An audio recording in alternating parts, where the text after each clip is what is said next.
Chapter 594. The victim's condition isn't stable. Director Huang stared straight into the camera. I hope everyone can give the victim some privacy. No one is willing to go through such a thing. That person wasn't satisfied with the answer. Director Huang, you haven't announced the outcome of the lawsuit. Since this happened, shouldn't you be seeking justice? That's right, the victim wishes for justice. After Director Huang finished his sentence, he changed the topic. But after the police's investigation, it wasn't just about the victim, it has implicated a higher level, so this case will be officially turned into a public prosecution. Public prosecution? A reporter stood up. Which means the victim doesn't intend to press charges? As expected, there was more to it than meets the eye. Director Huang, can the police confirm that the victim didn't receive any financial support? If not, anyone would be able to imagine that even if she needed tuition, she wouldn't have gone to a place like Pure Color. How low was the girl's IQ? She must have known it wasn't a normal place. Why didn't she reject it from the start and even sat in the teacher's car? How could this be explained? It was obvious the reporter came prepared. Every question she asked pointed to one thing. From the beginning, the girl knew what kind of appointment she was going to attend, but she still went. If it wasn't voluntary, then what was it? To Li Minggran, this was a fatal flaw. If she couldn't answer this question, she would lose the entire game. In the future, no matter where Li Minggran went, people would say that she wasn't a good person and so was the official, one selling and the other buying. In reality, was that really the case? It wasn't. But a person's heart was like a snake trying to swallow an elephant. People often said that knives couldn't kill, those with immoral mouths were the real chopsticks. There were too many examples like this. More and more people were obsessed with their own guesses, even thinking that they were the rational ones. Those kind-hearted people were all white lotuses, using their evil hearts to figure out the situation. Then they started to wantonly stir up public opinion. They questioned why the victim did not come forward, questioned the motive of the girl at that time, and even directly said that the girl's motive was not pure at that time, and that she wanted money. The reason why those close to Chief Zhang dared to let the reporters do this was because they knew that there were too many keyboard warriors on the internet who could uphold justice for them. So many questions had given them a chance to turn the tables. The keyboard warriors still thought so. After all, they were smart enough to look at things. Yes, they were indeed smart. They even thought deeply about things and guessed that the victim already knew what the appointment was. However, they had lost the most fundamental part of being human. That was human nature. Their cleverness was built on the pain of a girl. When these questions were asked one by one, the girl who shouldn't have to bear the pressure the most was bearing these words that scared her. Director Huang stood there, his expression ugly. The reporter smirked. Director Huang, is this question that hard to answer? Director Huang clenched his fists, trying his best to remind himself that he was still a director. He couldn't just jump over and smash the other party to death. Just when the reporter thought that everything was settled. Chapter 595. Hearing that, everyone lifted their eyes and looked in the same direction. Fujio was among them. Almighty Qin, who had never been willing to be interviewed by the media, walked up to the reporter just like that. In an instant, the whole place fell into silence. It was as if there was only that tall and handsome man left in the whole world. After a second's pause, some of the media started taking photos like crazy. That reporter didn't understand what was going on. After all, she never cared about esports. But this didn't affect the people around her. This was really an unexpected gain for them. No one thought that they would see Almighty Qin here. However, Chinamo just stood there with one hand in his pocket and looked at that reporter indifferently. If your boss threatened to fire you and make you unable to survive in this industry or even the whole of Jiang City, and asked you to have a meal with him, would you go? That reporter was about to open her mouth, but Chinamo interrupted her. It's impossible that you wouldn't go. After all, you are trying your best to find the headlines, which is enough to show that your bottom line is lower than ordinary people. You. The reporter wants to go crazy. Qin Mo's handsome face was still very indifferent. Of course, this topic has always been harsh on women. I'm not a woman, but I understand that when women work, they face more problems than men. After overcoming so many problems, I can't just leave because of something like this. After all, life has to go on. Some women need this job. Whether it's in the pantry or when discussing clients, when they encounter harassment like this, even adults will want to endure it. This is because people who understand you will comfort you or help you vent your anger, but what will others think of you? If your boss harasses you, some colleagues will say that you usually dress too brightly. If a client harasses you, There will also be people who will say that you went to that kind of dinner because you wanted to close the deal. Since adults can weigh whether this matter is worth making a big deal out of, let alone a high school student. If you ask her why she doesn't come out and sue, what will the result of her suing is that people like you will use her as a headline, a topic for people to talk about. Fujio kept looking at that person. It turned out that there was such a kind of person in the world. Usually he didn't talk much. But after this incident, every word he said hit the nail on the head. This had nothing to do with his looks. It was purely his temperament. That tall and straight back that could almost emit light. She wanted to carry him home no matter how she looked at him. Fujio looked down and whistled with a faint smile. Chapter 596. Everyone here has a mother, some have an elder sister or even a daughter. I believe that anyone with a bit of courage wouldn't want their loved ones to be doubted after such an incident. With that, Chinamo paused and lifted his lids. It was that handsome face that could overwhelm all living things. It's time to give justice to those who want to speak up but don't have the strength to. In that instant, the entire atmosphere of the scene changed. No one asked any more questions, because there was no need for any. After being in the industry for so many years, some of them might have lost too much of their conscience for the sake of gossip. But at the end of the day they were still human. If they didn't give justice to the girl today, in the future if their daughters encountered the same thing, would they be treated the same way? More than half of the people put down their microphones and cameras. Only a few people who had connections with Chief Zhang didn't dare to speak anymore. Because the reporter who asked the question just now was an example. Everyone was looking at her. That gaze seemed to be saying, "You don't deserve to be a reporter." That reporter's face turned pale. She didn't expect to be slapped in the face like this. At this moment, everyone was extremely clear. Qin Mo's words had the effect of turning the tide. Fujio also retracted her previous thoughts. Persuasiveness and appearance were definitely linked. For example, the Almighty. Even if he just stood there and didn't say a word, she would still want to bring him home. In a trance. She remembered after that person left. She locked herself in her room and hugged that person's favorite stuffed animal, telling herself, be a hacker who can save people. Yes, save people. In fact, she wasn't that kind. But that was the trust that had supported her to this day. And now she found that she trusted the same person as she did. That was why she didn't want to be enemies with the Almighty. They were in different camps. But that didn't affect her admiration for the Almighty. Fujio even wanted to drug the Almighty and carry him back to Fifth Avenue. But with the Almighty's skills, what if he got angry after waking up? Fujio raised her eyebrows in pity. She glanced sideways and met Wu Zhen's gaze. Wu Zhen was looking at Fujio. Her eyes dimmed. Although she quickly smiled at her, it didn't seem sincere. Then, she slowly walked towards Fujio. Fujio stuffed one hand into her trouser pocket, her eyes unchanging. Wu Zhen glanced in Qin Mo's direction before whispering to Fujio, "Brother Mo is handsome, right?" "Yes, very handsome." Fujio held the lollipop in her mouth without any change in her expression. Wu Zhen suddenly felt that the other party was harder to deal with than she had imagined. But it did not matter. She liked to get straight to the point. "I heard your fans like to talk about you and Brother Mo together." Fujio glanced at her and didn't say anything.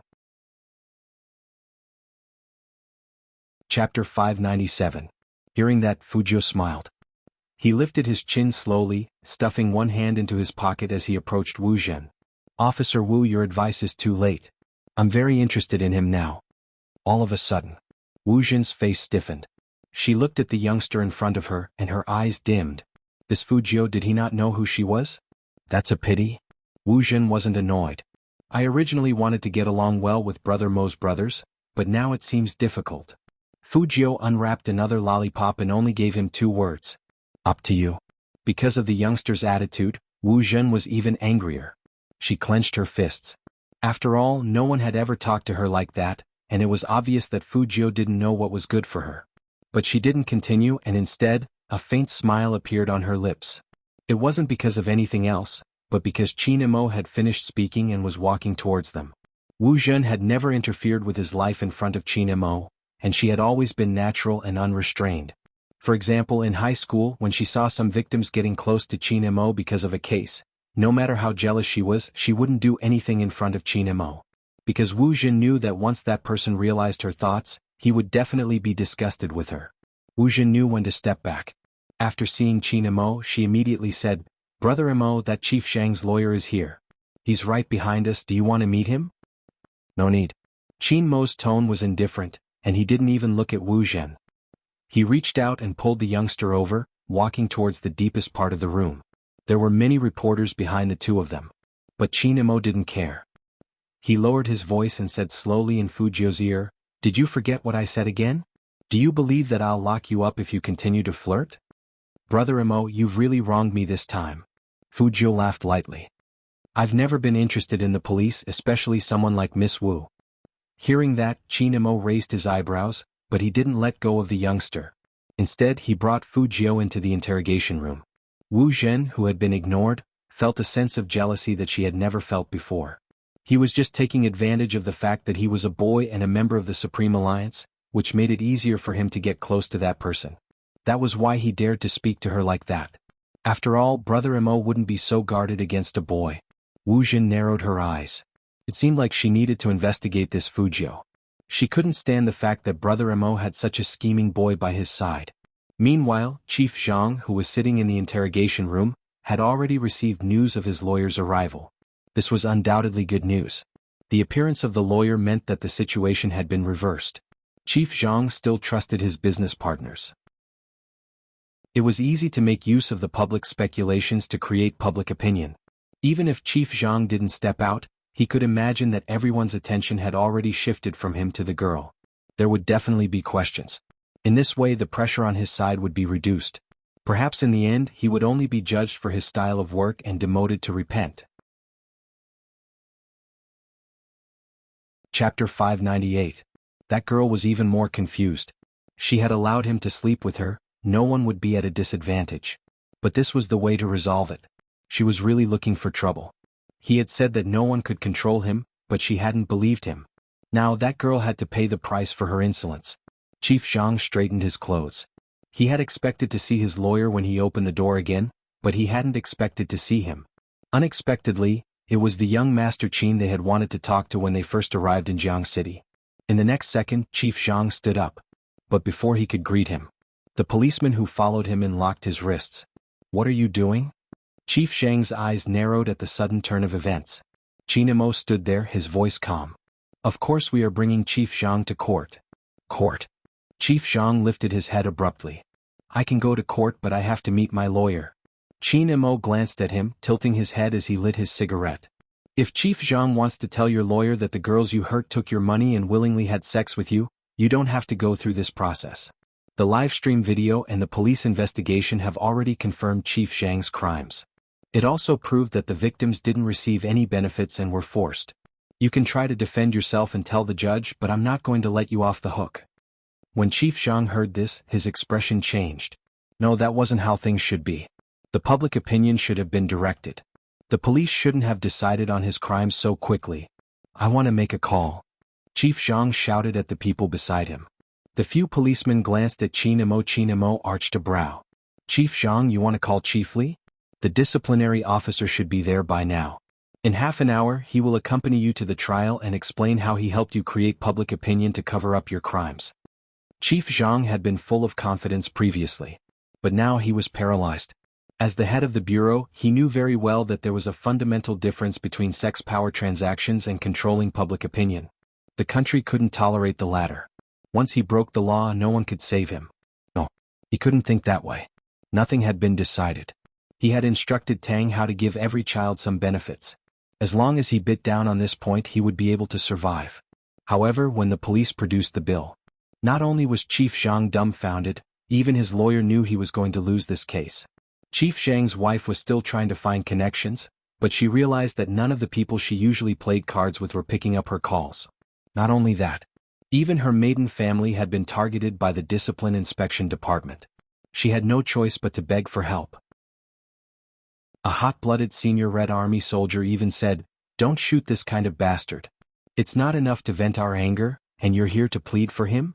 Let me say this, whoever dares to fish up this beast will be the next one to be dealt with." The funniest thing was that she even begged the Qin family. General Qin didn't even see her. He put down the phone that he had just played a game on and said to his adjutant, "Go out and tell Mrs. Zhang who is in charge of this case." "Yes." Adjutant Li retreated. When Mrs. Zhang saw Adjutant Li coming out, she was filled with hope. Chapter 599. Movie Queen and walked out, glancing outside before asking Admiral Qin, "What is she here for?" "She wants to plead for our son." As General Qin spoke, he stretched out his hand and pulled the man over. Movie Queen and shook her head solemnly. "There's no hope for her, our son doesn't care about relationships." "Alright, how's your gaming practice going?" "A little more." Admiral Qin pretended to be troubled. "I can't use my skills properly." At this moment, Deputy Li had returned. As it turned out, Adjutant Li was a good adjutant who understood the thoughts of his superior. He didn't mention anything about the boss killing 3 people in one go in the game. Instead, he wisely retreated to the living room. Movie Queen and sat down the moment she heard Admiral Qin's words, exuding the aura of an expert. "I'll teach you." "All right." General Qin replied calmly. He wanted to change the method. Sometimes games weren't necessarily a bad thing. However, Movie Queen Anne's next sentence made him unhappy. "Once you've mastered it, I'll get Gio to carry us." "Gio? The one who often carries you in the game?" Admiral Qin asked calmly. Movie Queen Anne nodded as she swiped the screen. Admiral Qin arched a brow. It seemed like he had to find a chance to meet Gio in the game. Fu Gio had no idea she was being watched by Admiral Qin. The moment the news of the trial came out, she called Li Minggran. Life imprisonment, just like what the Almighty said, they won't be able to leave the prison for the rest of their lives. Li Minggran didn't know how to describe the feeling. She had been sitting in front of the television watching the news. When so many people questioned her on why she hadn't stepped out, her heart had turned cold. But the moment Almighty Qin stepped out, she couldn't care less. She no longer cared about the outcome of the 2 beasts. Li Minggran laughed lightly. "Your Highness Gio, you guys are really alike." "Us?" Fu Gio arched a brow. Li Minggran glanced at the ceiling. "You and Almighty Qin, you guys are really alike. At the start, I even thought of dying. I kept posting on the forums. The only reason I was able to persevere for so long was because of what you said in front of the camera. I'm glad I've seen your justice. You weren't brave enough." Fu Gio looked up at the police officers not far away and lowered her voice. "Minggran, there's something I want to ask you. What's that forum called? Who else has contacted you on the forum?" Li Minggran didn't understand the youngster's question. "Almighty Qin has asked me about this. It seems like the police are concerned too." "Your Highness Gio, is there a problem with the forum?" "I'm just curious why you're so obsessed with a forum." Fu Gio's explanation was always flawless. Li Minggran lowered her voice. "Because there will be people consoling me there, but it's not direct contact. They will reply to my post. I feel safe there, no one knows each other and I can spill my painful secrets. It's indeed a good place." Fu Gio narrowed her eyes, and her aura became dangerous. "If possible, can you send it to me so that I can have a look?" Chapter 600. It's a place to relax. Fu Gio turned back, her thin lips curling up in a natural manner. After answering Qin Mo's question, she said to the other end of the line, "Minggran, I'll hang up first. Remember to send me the exact location." Qin Mo watched as Fu Gio placed her phone back into her pocket, his gaze deepening. This was the first time he realized that even if the youngster left, he wouldn't be able to control his actions. "The National League is in 3 days, yet you're still thinking of a place to relax." Qin Mo's tone was slightly hooked, his entire aura chilling. "Seems like I haven't given you enough training." Fu Gio opened her mouth, but before she could say a word, she was dragged into the sports car. Fu Gio realized that the Almighty's driving speed was really fast. So fast that she felt as though he was going to crash into something in the next second. Qin Mo's eyes were filled with malice. As soon as he heard the youth say the 2 words, "Minggran," he couldn't control himself. Qin Mo knew very well that the most difficult thing to forget was first love. But even so, he was still jealous. He was starting to worry that if the youngster couldn't resist looking for Li Minggran again, what would he do? The moment he thought of this, Qin Mo's heart felt as though it was being stung by an invisible force. But that was the only feeling he had. His hands tightened on the steering wheel. In the end he calmed himself down. And Qin Mo's standard for calming himself down was that he wouldn't give the youngster a chance. You could call him domineering or selfish. He wanted to keep him by his side and slowly break him down. Fu Gio couldn't understand why the Almighty was looking at her with such a gaze. How should she put it? It was murderous and dangerous. He was probably still angry at her for making a move. At this moment, the phone in her pocket vibrated. Fu Gio tilted her head to look. There was only one word: redemption. She didn't hesitate, opening the webpage to search for the forum that Li Minggran had sent her. But at this moment, Fujio realized that the forum wasn't accessible to just anyone, it required an invitation code. Fujio was almost 100% sure that there was something wrong with the forum. That was because most forums would open up this function to visitors. But this forum had extremely high requirements for members. This was not normal. Anyone who made a forum on the internet wanted to increase the number of visitors and topics, which was also commonly known as traffic. However, once this kind of restriction was made, it would mean that a large portion of the traffic would be lost. Then how could its profits be high? Even if they needed an invitation code, there would still be a lot of people wanting to join. Fujio knew that there were two types of situations. One was that some pornographic forums were afraid of being caught, so they needed this kind of invitation code. The other was the hackers' exclusive forum, which required an invitation code to enter. However, it was obvious that this forum was not one of them. What concerned Fujio the most was that even under such circumstances, the number of visits to the forum was surprisingly high. If it was as Li Minggran had said, everyone here would share their painful secrets here. Then the existence of this forum itself was a negative product. Psychologists have long done research. If you are with someone who is depressed, the chances of you becoming depressed are far greater than the chances of that person becoming optimistic. Chapter 601. The moment she saw the forum, Fujio's hands itched to crack it, but with the Almighty beside her, she couldn't do anything. Chin Imo knew the youngster was looking at his phone. But from his angle, he could only see the youngster's side profile and his eyes, which were covered by his silver hair. He stared at the screen without replying, as though he couldn't bear to part with her. Was he that reluctant? Chin Imo gripped the steering wheel, swerving to the side of the road, his voice deep. Fujio. The youngster glanced up. I'll give you another chance. Chin Imo tilted his head to light a cigarette, fiddling with the lighter. His gaze wasn't on Fujio. This is the last time. Are you going to choose Li Minggran or the National League? Fujio didn't hesitate, she wasn't sure why the Almighty would ask such a question. She replied decisively, the National League. Chin Imo tilted his head, emphasizing each word. Then we'll cut off contact and prepare for the competition. All right. Fujio kept her phone. She hadn't agreed to Li Minggran's matter, she had told herself to stop for the time being. This case had affected her too much, making her forget that other than Z, she was still Fujio.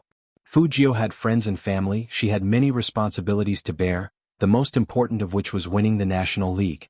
Chin Imo watched the youngster's face, his gaze sinking. He had given him a chance to escape. Just this once. In the future, even if he couldn't bear to part with her, he wouldn't be soft-hearted. It was time to subtly influence the youngster, telling him how bad girls were and that finding a boyfriend was the most reliable thing. The third step of turning gay was getting used to it. To get used to it, he had to find a reference. There were plenty of pure young masters. But Chin Imo didn't want the youngster to see it. Firstly, he was worried the youngster wouldn't be able to accept it, and secondly, he was worried the youngster would sense something and hide. Hence, he had to find someone ambiguous. Chin Imo's eyes dimmed, and he turned the car around discreetly. Fujio arched a brow. Brother Imo, where are we going? A university. Chin Imo's voice was calm. It's been a long time since I last played in school. Yunhu and Lin Feng shouldn't have any classes, let's form a team. Hearing that, Fujio's interest was piqued. I heard that those two live in the same dormitory. Are we going to the dormitory to catch them? MMH, Chin Imo replied. There wasn't any sign of it, but the corners of his lips curved up slightly. As a high school student, Fujio really wanted to go to the university dormitory to have a look. After all, she didn't have that kind of experience in her previous life. As the capital of the country, a university was no different from an ordinary university except for the trees. Some of the buildings were even older than some of the newly built universities, which also symbolized the school's long history. Usually, a university would be especially lazy and quiet at 4 p.m. But today it was the complete opposite. Ever since Fujio and Chin Imo stepped into the school, the screams hadn't stopped. It was because these two people were too eye-catching. Even though Fujio was wearing a black mask, it couldn't hide her handsomeness. Needless to say, Chin Imo's fingers moved slightly as he walked, sending a message to Yunhu. That handsome and abstinent side profile had already been taken by countless people. Originally, the basketball player on the basketball court wanted to take advantage of Yunhu's break to shoot a three-pointer to attract the cheers of the junior girls. He didn't expect that even after he threw the ball, no one would look at him.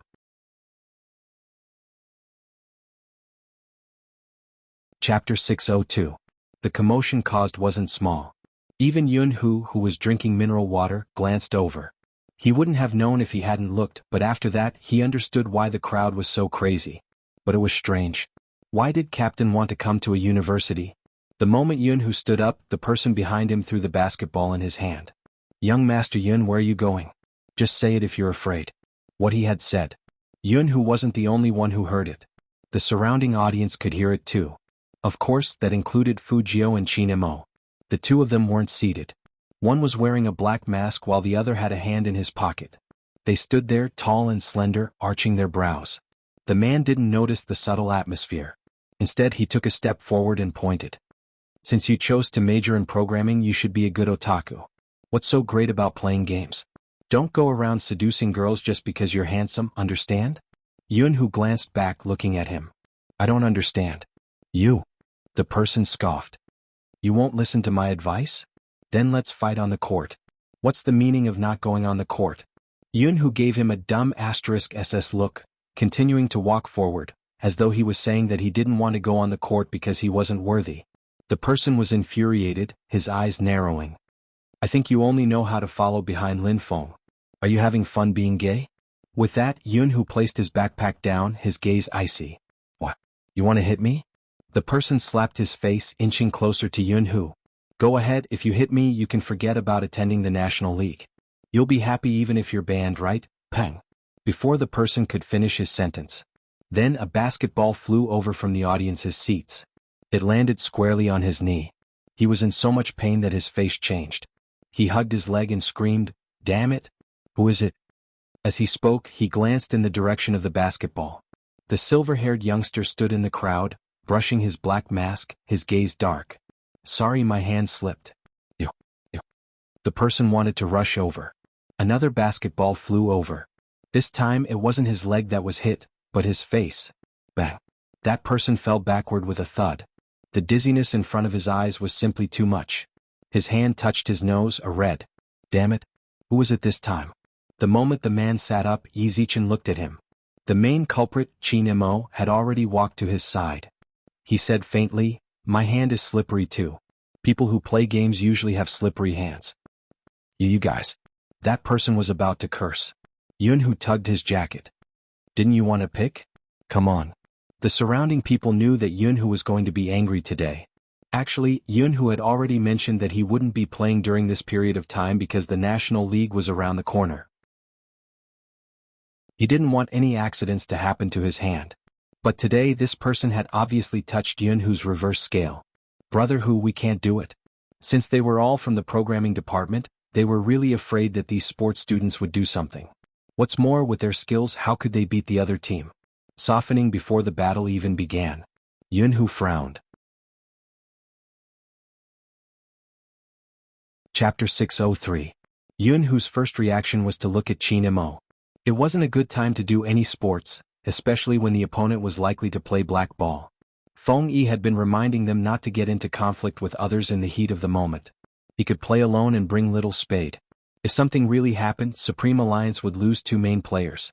But Little Spade had already taken off his jacket, and their captain didn't seem to want to stop him. Yun-Hu opened his mouth, wanting to remind him. "You have never played together before." Chinmo's voice was calm. "Treat basketball as an esports game in practice." Yun-Hu was smart enough to agree in a low voice. "Okay." With Chinmo's words, Yun-Hu relaxed. Sometimes, the experience of a team could be accumulated not only from the esports game, but also from the little things. Fujio had already picked up a basketball. Before she went on the court, she decided to tease the Almighty. "Brother Mo, do I get a reward if I win?" Chinemo looked at the youngster who was approaching him and suddenly smiled. "Of course. Then I'll work harder." Fujio thought that according to the Almighty's character, the reward must be very valuable. She would feel sorry if she didn't win. The troublemaker saw Fujio on the court, rubbed his face and said viciously, "Let's show him what it means to play basketball. Don't worry, he's just a small guy. If I hit him, his whole arm will be broken." Obviously, just as Yun-Hu had guessed, this wasn't going to be a friendly match. Many people in the audience were already worried about the youngster. Can he really do it? He's so thin, I feel like he'll be sent flying. I think you should worry about whether he can shoot well or not. With his height, he'll be blocked under the basket. That's why senior brother Yun found such a helper. I'm so worried. Swoosh. The crisp sound of the ball kickoff interrupted the whispers of the audience. Both sides snatched the ball. Yun Hu's jump gave him an absolute advantage. With a tilt of his hand, he hit the ball to his teammate. Unfortunately, his teammate's technique was so bad that he only ran 3 steps before the ball was knocked away. Trash. As he dribbled, he didn't forget to glance at Yun Hu in disdain. Come brothers, let's win this round. Just as he was feeling proud of himself, he saw a figure with a half-bent waist swept past his left side with a swoosh. The figure's speed was very fast, so fast that no one could react, and the ball in their hands was gone. Bastard. That person cursed and quickly retreated to defend. But it was too late. Swoosh. He dribbled the ball perfectly and hit the bullseye. Then the young man landed on the ground, his silver hair fluttering in the wind, looking indescribably handsome. Instantly, the entire audience was in an uproar. It was too fast. It was too fast. The sports students of a university were not weak. In fact, they were among the best in the university league. The reason why that person often caused trouble for Yun Hu was because he had lost to Yun Hu in the past. He wanted to pull Yun Hu into his team, but he was rejected. Hence, because of this, he couldn't help finding trouble with Yun Hu. Every time he would lose and he wouldn't learn to behave. In the past, Yun Hu didn't have anyone to cooperate with him. It would be very strenuous to fight a battle. But today the situation was obviously different. Chapter 604. F***ck so handsome? How can he be so handsome? Where did senior brother Yun find this person? Calm down, let's form a team and get his WeChat number. My nose is going to bleed. Hearing the cheers around them, those sports students clenched their fists, especially the opposing team's captain. Watch that kid. Hit him. With such a strategy. Fujio was blocked by 4 people at the same time. Let's see how you survive now. That person's eyes were red, full of murderous intent. But at this moment, to everyone's surprise, the youngster took a step back. When his heels left the ground, his right hand made a beautiful arc swish. A clean 3-pointer. This time the audience really went crazy. Godly archer. Don't tell me that this handsome guy is a long-range player. That's not important, the most important thing is that he looks good. He was different from the girls. Chinamo wasn't looking at the face. He was looking at the fair skin at the waist when the youngster jumped. It was indeed good looking. If it was on the bed it would look even better. But he didn't want to share such good looks with others. Chinmo's eyes darkened. It seemed like he had to speed up some things. For example, using some extreme methods to turn someone gay, or announcing that someone was his from now on. At this moment, on the basketball court, the 2 teams were still fighting. This time that person was even more ruthless. He controlled Fujio from all directions, which meant that she didn't even have a chance to make a 3-pointer. It's over. The girls in the audience clutched their clothes, afraid that the youngster would take the ball away from his hand. Because in such a situation, once the youngster raised his hand, the ball would definitely be snatched away. The sports students thought that they were starting to turn the tables. But at this moment, the youngster threw the ball to the bottom right corner. The sports students laughed, thinking that he couldn't hold on any longer. But no one expected that just when they thought they would block the ball, Yun Hu would appear at that exact spot. With a beautiful step, he made a perfect layup. Swish.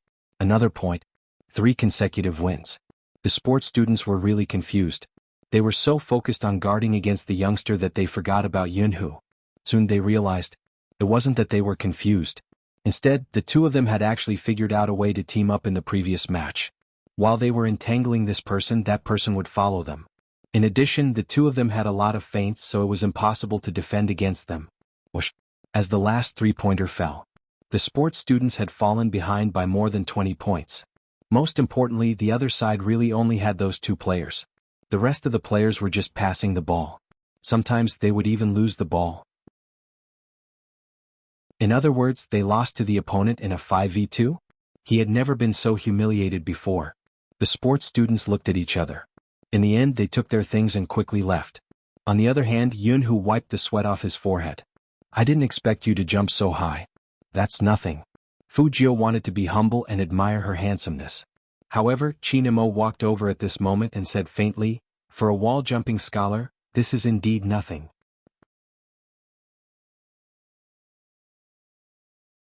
Chapter 605. Even Fujio, who was always calm, Didn't expect that the Almighty would do something like this. All she could smell was the familiar smell of tobacco and her slow heartbeat. All the noise was gone. Being hugged by the Almighty like this gave her an indescribable feeling. If she hadn't put her arms in front of her chest in time, the consequences would have been unimaginable. Just when Fujio let out a sigh of relief, the audience was dumbfounded. What was going on? Was it a celebration? But they had never seen a celebration like this. Yunhu's hand paused and his expression was hard to describe. The world was big and there were fujoshis everywhere, especially on a university campus. Seeing such a scene, one would feel sorry for themselves if they didn't think about it. Soon there were discussions all around. Is that a couple? Looks like it. I have never seen such a handsome couple and they are so bold. TSK flaunting their love. What bold flaunting their love. Fujio wanted to tell those girls that they were thinking too much. But, Brother Amo, there are so many people here. Isn't it inappropriate to hug me like this? Fujio reached out to push him away. Chinamo didn't let go. Isn't this the reward you want? Fujio. So the reward the Almighty was talking about was this? What? You don't like me? The Almighty raised his eyebrows and when he turned his face to speak, his warm breath hit her ear. That look could easily make a girl blush and her heart beat faster. Right at this moment, an exclamation came from behind them. Captain, what are you doing? The person who exclaimed was none other than Lin Feng, who had rushed over angrily after hearing that the sports students were causing trouble again. He had even stopped writing his thesis. But he really didn't expect to see such a scene when he arrived at the scene. To be honest, he was very shocked. Chinamo, who was interrupted, slowly narrowed his eyes. Fujio finally found a reason to stop hugging him. She turned around and said to Lin Feng, "Don't think too much. This is the reward Brother Amo gave me." What reward? He just wanted to ask what the reward was that required a hug. Fujio, I won the basketball game. Lin Feng didn't believe him. He pulled him aside and said in a low voice, "Little Spade, tell me honestly, did you ask Captain for this reward?" Yes and no. Fujio looked back at the Almighty. Lin Feng shook his head. I thought you would give up on Captain after you got a girlfriend. I didn't expect you to still be so infatuated. But Captain is really nice. He didn't make you look bad even though he knows you have a crush on him. Crush? Fujio thought that it couldn't be. Could it be that her actions hadn't been cleared up by the Almighty? She thought that after such a long time together, the Almighty had already forgotten that she wanted to provide for him. As expected, it was hard to erase a dark history. Thinking about it this way, it made sense for the Almighty to give her a hug as a reward. After all, the Almighty had always been indulgent to his little brother. However, there is one thing that I have to remind you of. Although you will be very sad after hearing this news, Lin Feng said with a solemn expression. Fujio raised her eyebrows. What? Last night at the convenience store opposite Pure Color, Captain went on a date with a pretty girl. Lin Feng lowered his voice. And they were very affectionate. They kissed for a long time in front of us.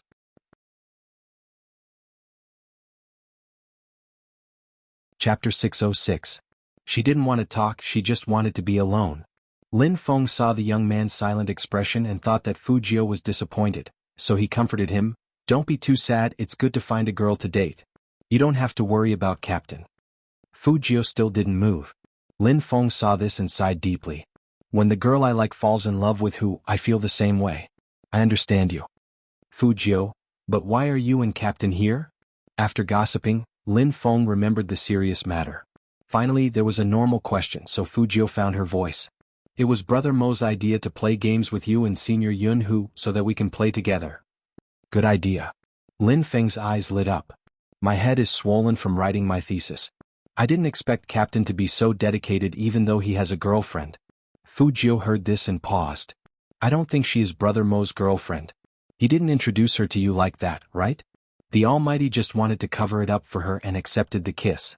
Lin Feng looked at Fujio with a pitiful gaze. If this will make you feel better, you can comfort yourself. This child still has delusions in her heart. Fujio, what fantasies are you harboring? Chinamo walked over and looked at Lin Feng with a slightly cold gaze. Lin Feng was straightforward. What else? Little Spade still can't accept the fact that Captain has a girlfriend. When did I have a girlfriend? Chinmo's voice turned cold. Lin Feng bit his tongue hard at this moment. Well, I was just guessing, not taking it seriously. It was the beauty that Captain had a date with at the convenience store last night. Fujio wanted Lin Feng to shut up, but it was too late. After hearing Lin Feng's words, Yunhu's expression became even more indescribable. He directly pulled Lin Feng to his side and cleverly changed the topic. It's almost 6 o'clock now. If you really want to train with the team, do you want to have dinner in advance? Okay, dinner is good.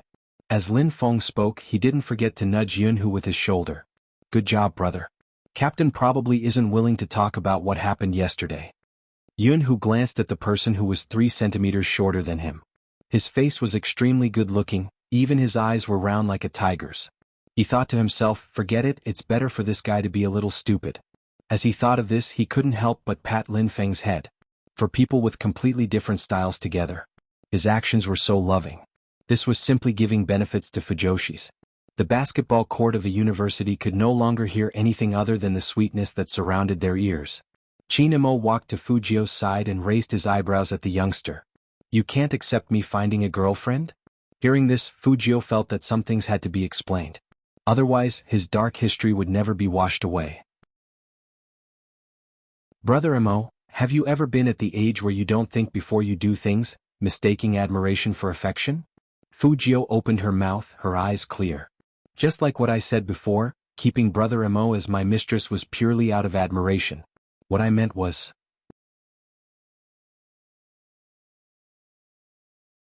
Chapter 607.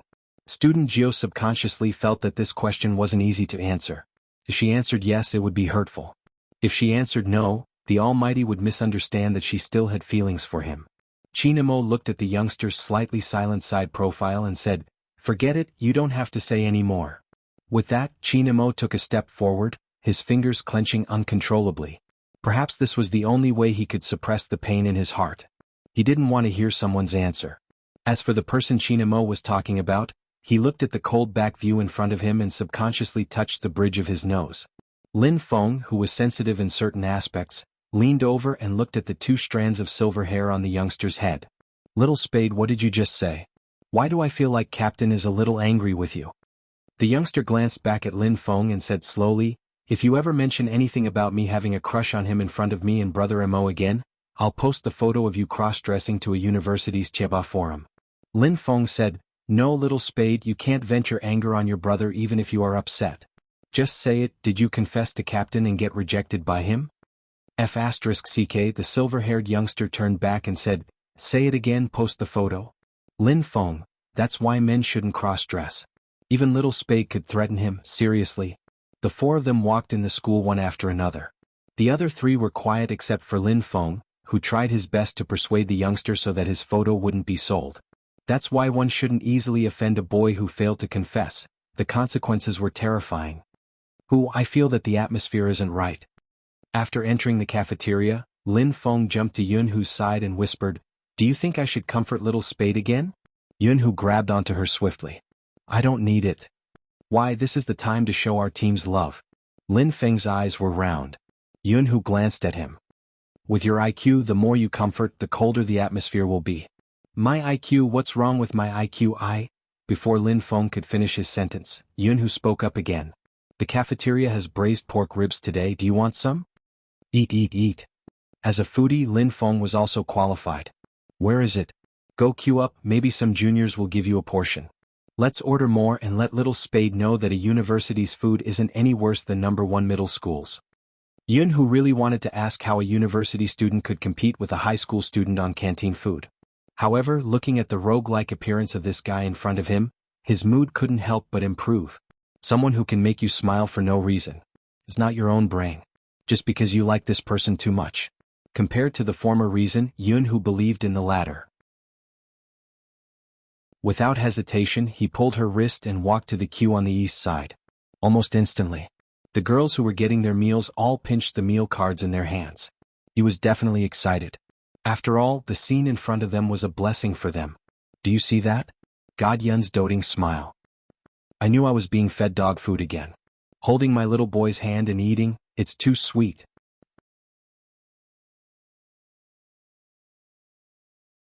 Chapter 608. It's true. An Almighty Chin. Gosh. Big Spade followed Almighty Chin today, and he seemed very obedient. Was it an illusion? Absolutely not. In order to listen to their conversation, I inadvertently got a tomato scrambled egg from the line over there. My big spade kept asking the Almighty what he wanted to eat. Damn. I want to get a tomato scrambled egg too. That day, the line at the tomato scrambled egg window was especially spectacular. They all wanted to get closer to the youngster standing behind Chinamo. The canteen lady thought it was another celebrity who came to their school to film a reality show, like Returning to School or something. My big spade is so obedient. I feel like I'm just short of putting my chin on the Almighty's shoulder and acting like a spoiled child. Listening to the noise around her, student Gio realized that she was indeed a little close to the Almighty. However, in order to eliminate the conflict, she had to keep up with the Almighty's pace. But the Almighty didn't seem to be very happy. The youngster thought for a moment, stopped, took out her phone, and very seriously typed a few words on the official Weibo. My good brother is angry. How do I pacify him? I have to believe in the power of the fans. There must be a good way. Honestly speaking, not many of the girls were really getting their food. They all let the male students go in front, and their eyes swept over the youngster who was looking down at her phone. What's my big spade doing? Not getting his food? Not asking what Almighty Chin ate? Continue sprinkling sugar. It's so annoying to suddenly stop like this. I can't hear anything. Wait, my big spade didn't stop. Look at the official Weibo. When the girls in the canteen realized what was going on and looked at their phones, there were already a lot of comments under that message. Tell me, who is my good brother? It's probably Almighty Chin. As a student of a university, I swear on my honor that it's definitely him. Almighty Chin is walking in front, and my big spade is following behind. The two of them are getting food. My big spade must have done something wrong to make Almighty Chin angry. He's acting like he's coaxing his boyfriend. Big spade, listen to your sister. Hold your tongue and give the Almighty a kiss. That's right, bring out your aggressiveness and kiss him. The aggressive Gio had already gotten her food and was sitting on a chair in the cafeteria. Since she had to look at her phone, she coolly held her chopsticks in her mouth. However, these messages, how were they meant to coax a brother? Little spade, try this. It's braised pork ribs. Lin Feng carried a huge pile of things and sat opposite the youngster. On his left was Yunhu. Hey, don't you think the surrounding girls are more excited than before? Moreover, all of them were pressing on their phones. Usually, they would be taking pictures at this time. Why weren't they taking pictures today? That's weird. Am I not handsome enough today? Don't worry, you're very handsome. Because they're replying to my question on my official Weibo, they don't have time to take pictures. Classmate Gio replied in her heart, her eyes drifting a little. Chinamo sat there with an indifferent expression. He glanced at the youngster who was also tapping on his phone. Then he scanned the surroundings. He glanced sideways and tapped on the phone screen on the dining table. His official Weibo account had just been automatically logged in.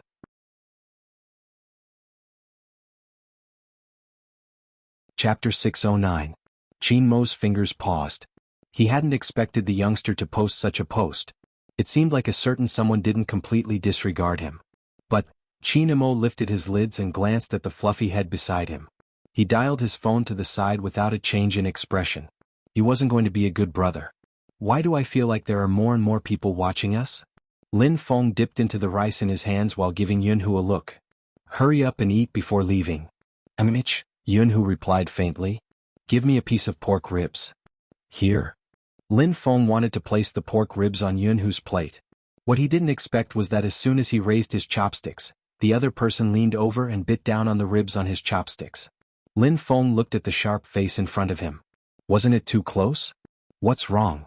Yunhu arched a brow. Lin Feng felt that he was making a fuss. They grew up wearing the same pair of pants, how could they be close? Nothing. He continued eating and didn't forget to steal the braised pork from Yunhu's plate. He only had eyes for food and didn't notice that their interaction was more intimate than a couple. This was the effect Yunhu wanted. He lifted the corner of his lips. It was full of tricks. Student Gio didn't see this scene. She was still focused on waiting for her reply. But regardless of whether she scrolled forward or backward, she just grabbed onto the Almighty and kissed him. How was she going to tell her little cuties that she had already kissed the Almighty? Even though the Almighty was the one who initiated it, every time he kissed her, the Almighty's gaze seemed to want to kill her. In the end, he probably didn't throw her into the rubbish bin because she was his little brother.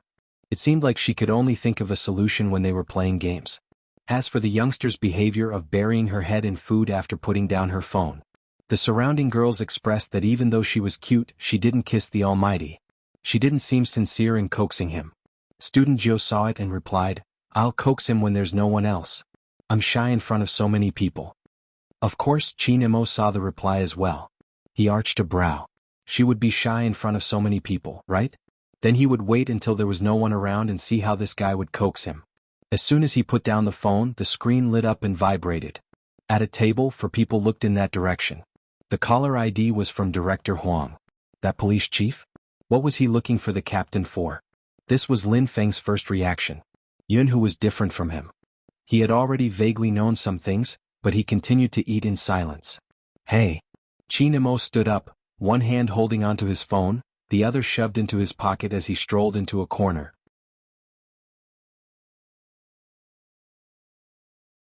Chapter 610. Chin-mo didn't speak at the start. Until Director Huang couldn't wait any longer. He spoke, "I suspect someone is guiding Li Mengran to commit suicide." What? Suicide?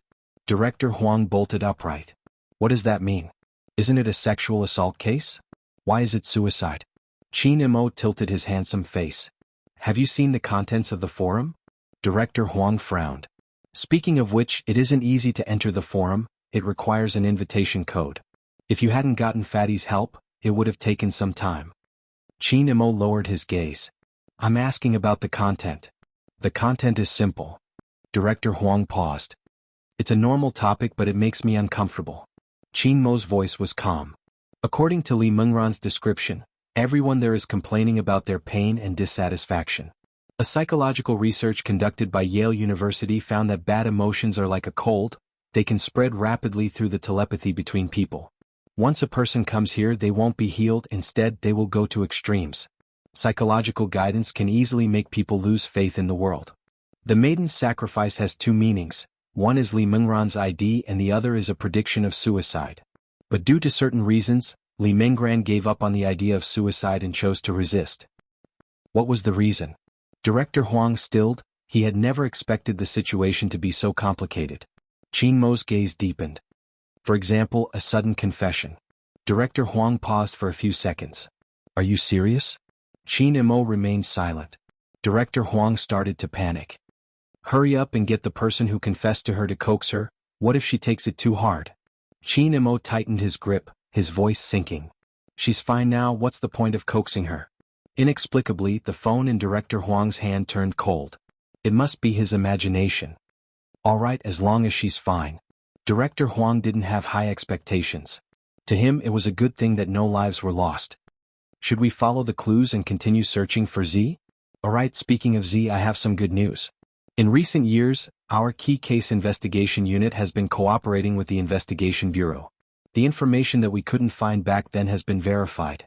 In Z's first case, the girl who passed away that you locked onto did have a very good friend. However, that person didn't really appear in school at that time and was quite a loner. Ever since that incident, she disappeared and never appeared again. There were very few clues left behind, not even a photo. It fits your deductions of Z at that time. Unfortunately, it's a little too late to find out. However, I already have her real name here. Chin-mo wasn't paying attention. Z's name wasn't important to him. Because no matter what the other party's name was, it was just a code name. But just as he was about to hang up, Director Huang's voice came over clearly. Her name is Bo Jio, Bo as in fickle and Jio as in 90. Bo Jio? Also called Jio? Chin-mo's gaze paused and he looked towards the youngster instinctively.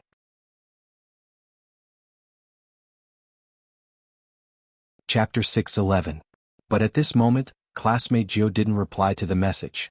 Because she received an email on her phone. That email had been mentioned a long time ago. Besides Hoshino, no one else would know. The content of the email was very concise. There was only one short sentence.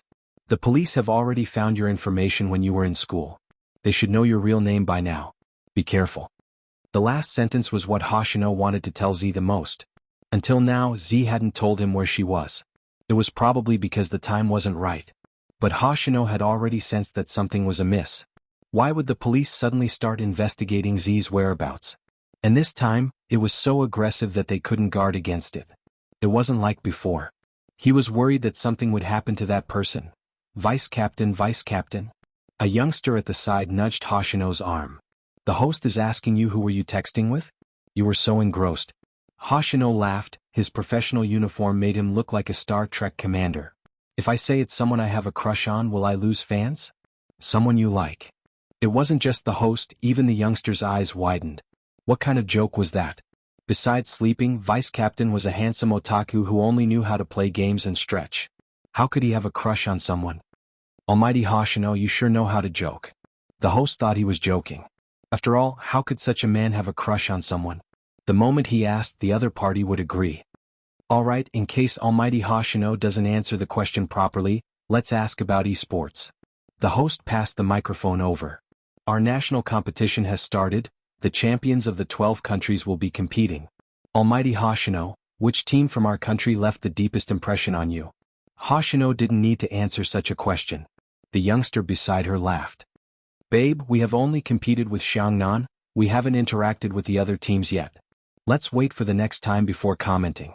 The host agreed with him. In terms of esports, China had always been at the middle level. But the Japanese were the cream of the crop. Even Xiangnan was average in front of them, let alone the other teams in the country. The MC didn't mean to belittle any team. On the contrary, she was a fan of Supreme Alliance for many years.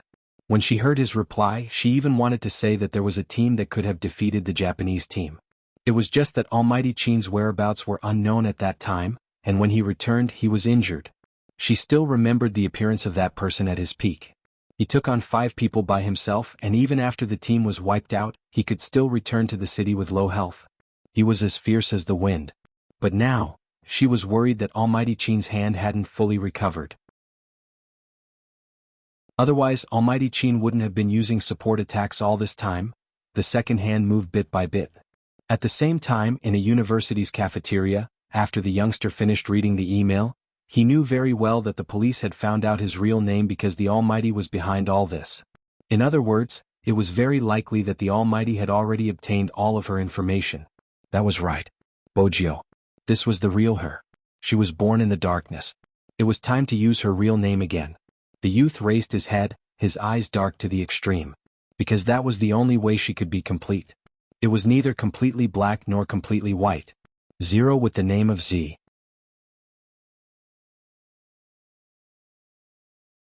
Chapter 6:12. Not far away, Qin Imo hadn't hung up the phone. Director Huang noticed his pause. Why aren't you saying anything? Did you discover something? No. Qin Mo's eyes were still fixed on the youngster, his gaze as deep as the ocean, so deep that one couldn't see the end of it. His voice was calm. But there is one thing, Z might not be the one coming this time. It's not Z. Director Huang was shocked. That can't be. With such a style and that message, it's impossible. The crime style can be imitated and the message can be faked. You mean someone is impersonating Hacker Z? Director Huang's head hurt. Why was the case so complicated? What's the basis? Qin Mo's thin lips quivered. There's no basis. He was someone who had always been particular about evidence, but this time, he had come to a conclusion without any basis. What exactly was the reason for this? Director Huang asked in confusion. Qin Mo's side profile didn't change, as though he was stating a fact. Because the Real Z wouldn't lead a victim to suicide. Director Huang paused before replying. I know you used to pity Z and wanted her to be your partner, but no matter how pitiful she is still a criminal and no one can predict her next move.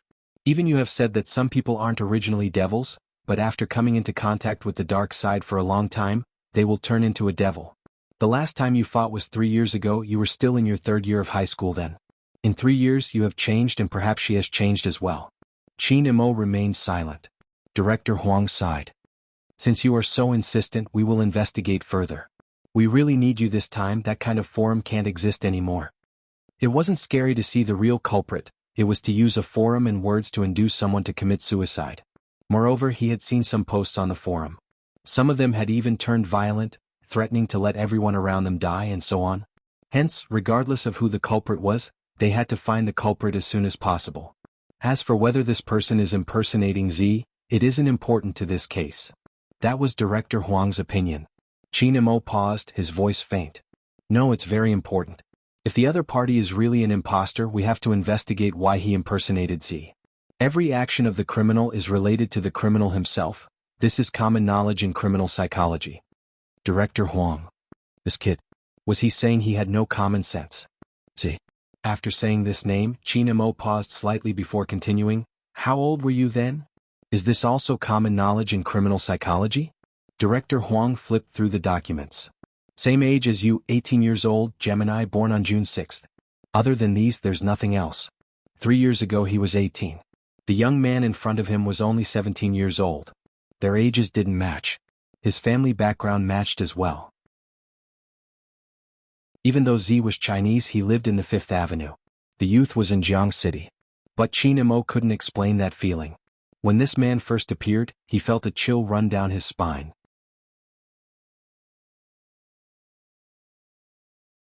Chapter 6:13. That was why he sent Fatty to track them. But it turned out that this was not the case. Qin Mo hung up the phone, stuffing one hand into his pocket as he looked in the youngster's direction. No one knew what he was thinking. But after about 3 seconds, he picked up his phone again and dialed a number. Help me investigate someone. Okay, Captain, who do you think we should investigate? Fatty loved to do this kind of thing. Is it related to the police? Qin Mo's gaze deepened. No, it has nothing to do with the police. Checkyo. Who? Fatty thought there was something wrong with his ears. He dropped his fork that was eating instant noodles. Qin Mo's voice didn't change. You didn't hear wrongly. Investigate Jiu from the beginning. Inform me of all the details. No, Captain, what's going on? Why are you investigating Little Spade all of a sudden? Fatty didn't understand. Qin Mo only gave him 2 words. Go and investigate. Fatty knew very well that he couldn't afford to offend the captain at this time, and he also knew that if this matter wasn't even reported to the police, it must be a very important matter. What exactly did Little Spade do? Why did the captain suddenly become like this? Fatty did not dare to ask again. He could feel that it was best not to ask this question. At this time, the youngster had decided to use her identity as Z, Bo Jio, her real name. He made this decision because the time had come. From the beginning, Jio knew that once she used her hacking skills again, the Almighty would suspect her one day. Now the day had come. As expected. But she didn't want to break the current relationship between her and the Almighty. Therefore, the only thing left to do was to stall for as long as possible. At the very least, she had to wait until she won the National League before she admitted her identity. After recovering her identity, she was clearer about her position. The Almighty wouldn't notice her immediately. This was because not many people would think of reincarnation. With that in mind, Bojo smiled. It was a handsome smile. This time, who would win, her or the Almighty? No matter who won. She believed that she would never forget that back view that was as straight as a pine tree. Even if they weren't in the same trench, even if they were enemies. She was happy to. Because her opponent was him, who had perfect values, not anyone else. At that time, even Z himself didn't know. In her world, what did it mean for an opponent to become so important? With Qin Mo's skills, no one would know what call he had received. When he walked back, he had already put his phone away. He had one hand in his pocket, which only made people feel his natural handsomeness. The girls couldn't help tagging their big spade. Seeing Almighty Qin like this, don't you want to kiss him? Shut up, my big spade is shy and kissing in private. Other than kissing, we can do something else. After all, I, Big Spade, boast of being the attacker. Let me say this weakly. Usually, only the ones who are on the receiving end will emphasize that they are on the offensive over and over again. In short, Lil Shou is trying to coax her boyfriend. Even throwing a tantrum seems like they're showing off their affection. I need some peace and quiet. The atmosphere in the cafeteria was closely related to the official Weibo. After Lin Feng finished his meal, he couldn't take it anymore. He pulled Yunhu out.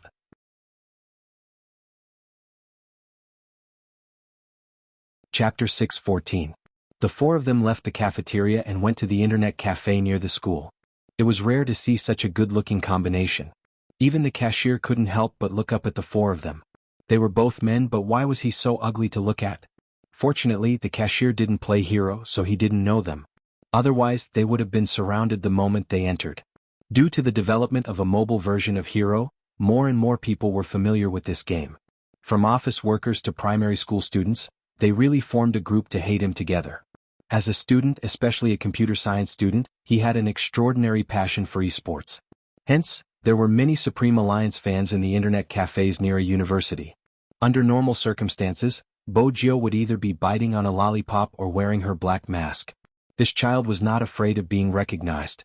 Qin Mo's face was too recognizable.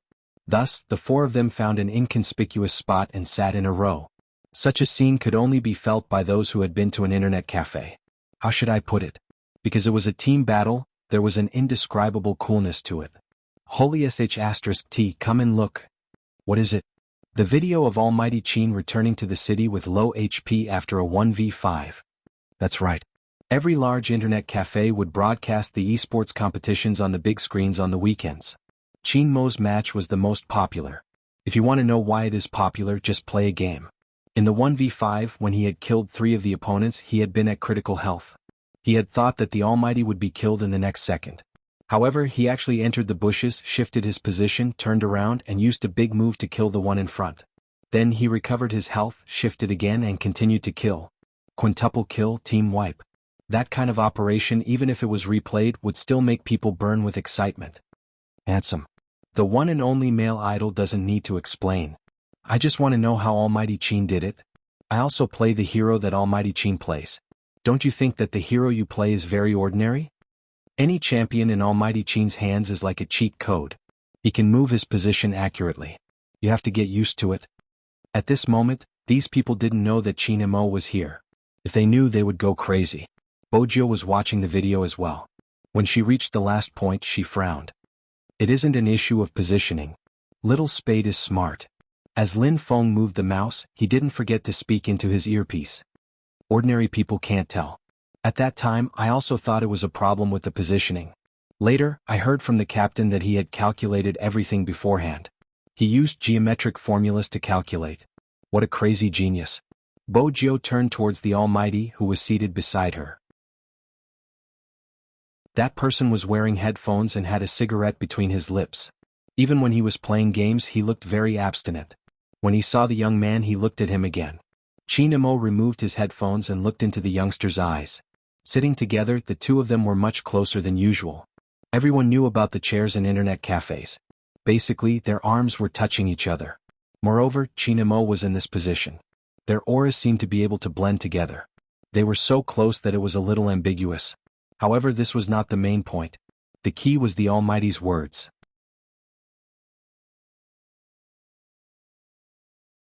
Chapter 6:15. There was a loud bang.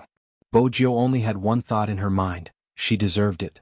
But right now, she had clearly underestimated the Almighty's scheming.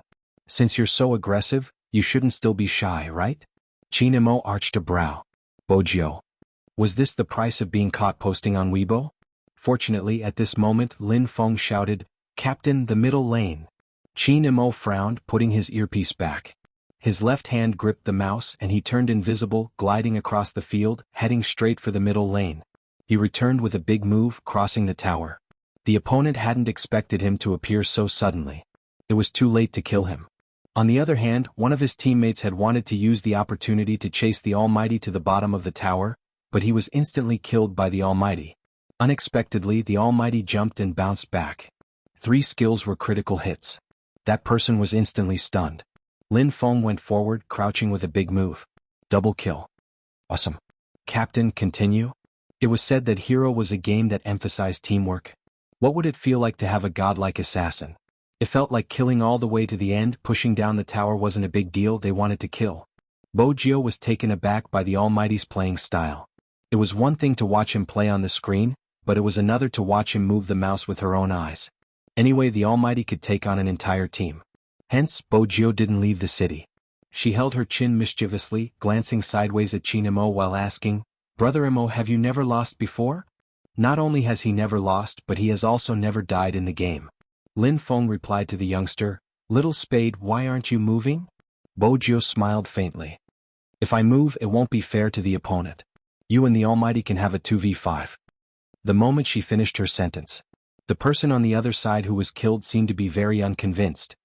He shouted the Almighty's alt account's name, "Assassin on the other side, just you wait." Just you wait? Bojio thought to herself. He had to die. Qin Mo didn't say anything, but there was one thing. He stopped right in front of the tower and did not move an inch. The other party had sent 3 people at once. The leader snorted. Since he wants to die so badly, let's fulfill his wish. But who knew that just as he finished speaking, the person in front of him disappeared in a flash. F***ck invisibility?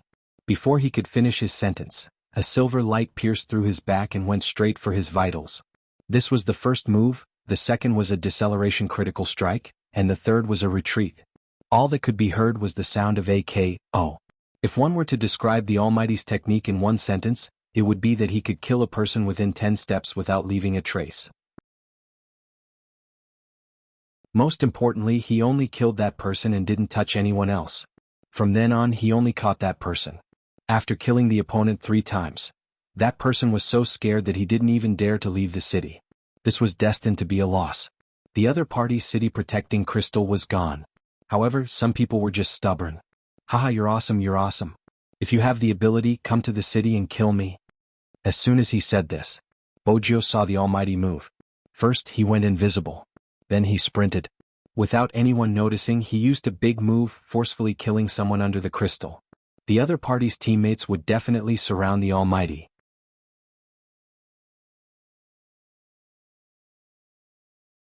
Chapter 6:16. On the screen there were indeed 2 people sprinting out of the city heading towards Chinemo. But Bojio hadn't expected someone to be so fast when he returned. Just as she leaned over, intending to kiss the Almighty's cheek and create trouble for him, Chinemo had finished dealing with the 2 people opposite him. Chinemo had finished dealing with the 2 people on the other side. He sensed the youngster's approach and came over. In that instant the 2 of them froze in place. Because of his coincidental action, Bojio leaned over and kissed his lips instead of his face. Instead, she kissed his beautiful lips. Both of them were really close. They sat on the chairs in the internet cafe, but their lips were stuck together. Bojio's dark pupils trembled. The touch on his lips was icy cold, with a familiar minty tobacco fragrance, soft and penetrating into his heart. Bojio could see the smile on the Almighty's lips, the strands of his black hair falling down. His thick eyelashes were bewitching, his slightly curled lashes tinged with a faint silver ash. His fair and tall nose bridge was like ancient jade and ivory. His lips were pale and pure, glistening like pearls. Coupled with his face full of lust, it was a captivating sight. Bojio couldn't describe her feelings, except for the clear sound of her heartbeat. It was the unique sound of the internet cafe's keyboard. But at this moment even the sound of the keyboard seemed to have been hidden. The surroundings seemed to have quietened down. Lin Feng, who was sitting beside her, turned when he saw the 3 kills on the screen. He was just about to shout, "Cool," when he saw the scene he had never expected to see. Little Spade was extremely close to his captain. It wasn't just close, their mouths were touching. Looking at the scene in front of him, Lin Feng's mouth was wide open into the shape of an O. For a moment, his thoughts were in a mess.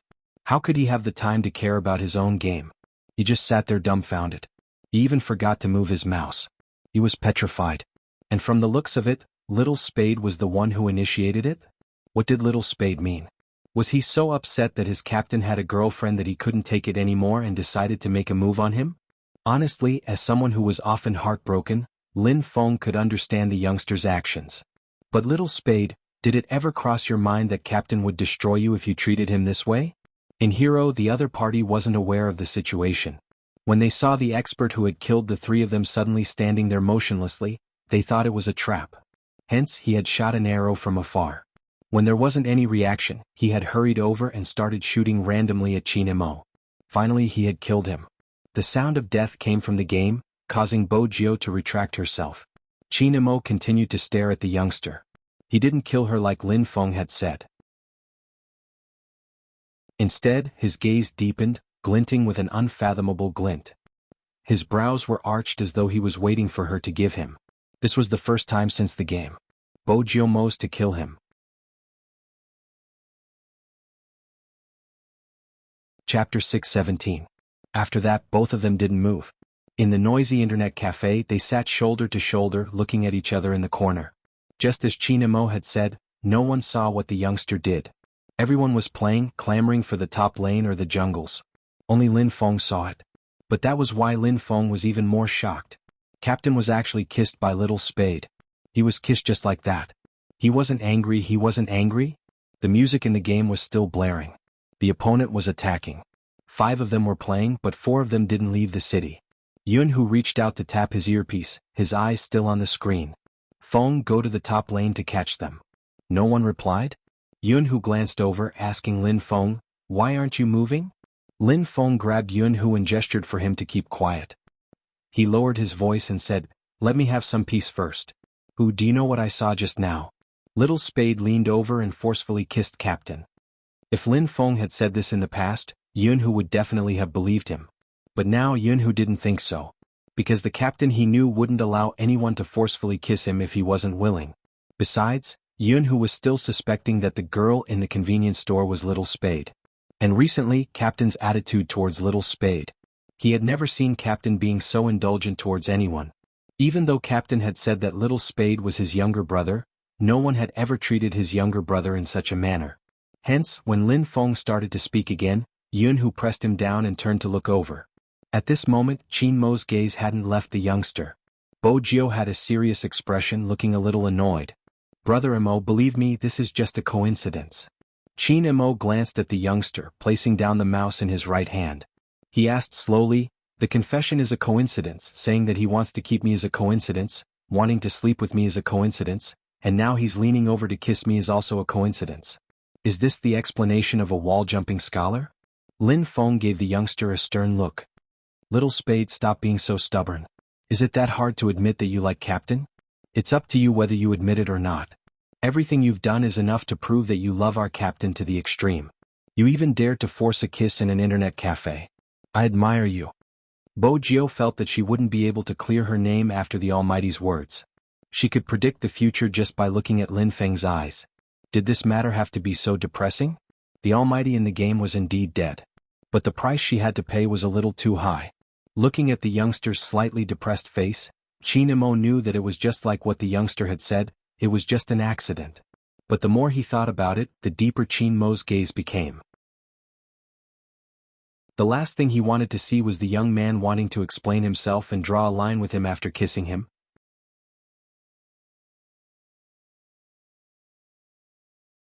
Chapter 6:18. What? Bo Jio arched a brow.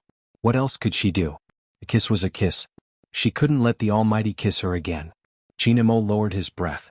At that distance, his breath brushed past her lips. "You have to take responsibility for kissing me, do you understand?" Responsibility? The Almighty had kissed her twice, but she hadn't asked him to take responsibility.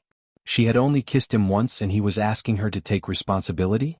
Bo Jio arched a brow, breaking into a smile.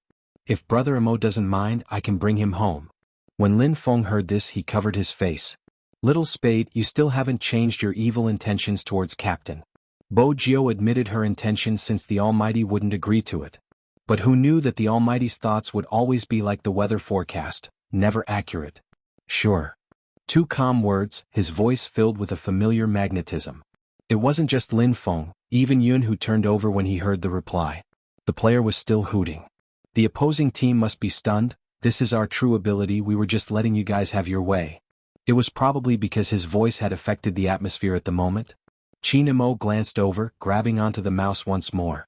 With a beautiful maneuver, he went invisible before launching a sudden attack, heading straight for the opponent's crystal. "Ha, again? That's how you died the last time, have you forgotten?" It was obvious that the opposing team wanted to use the same method to kill the Almighty. But they hadn't expected it. This time, the other party's reaction was completely different from the last time. Not only did he kill a single person, he immediately killed a second person, then a third, a fourth, a fifth. 1 kill, 5 kills. Half a HP destroyed the city. The opposing team was completely dumbfounded. Who could tell them why the opposing team's standards were so high and low? Since they were so strong, why did they stand there and let them kill them 3 times? Were they playing with them? Of course they wouldn't have expected it. The reason Qin Mo stopped moving was because of the youngster's kiss. And the reason they were wiped out was because of the conversation between Almighty Qin and a certain someone. The game ended. It was very straightforward.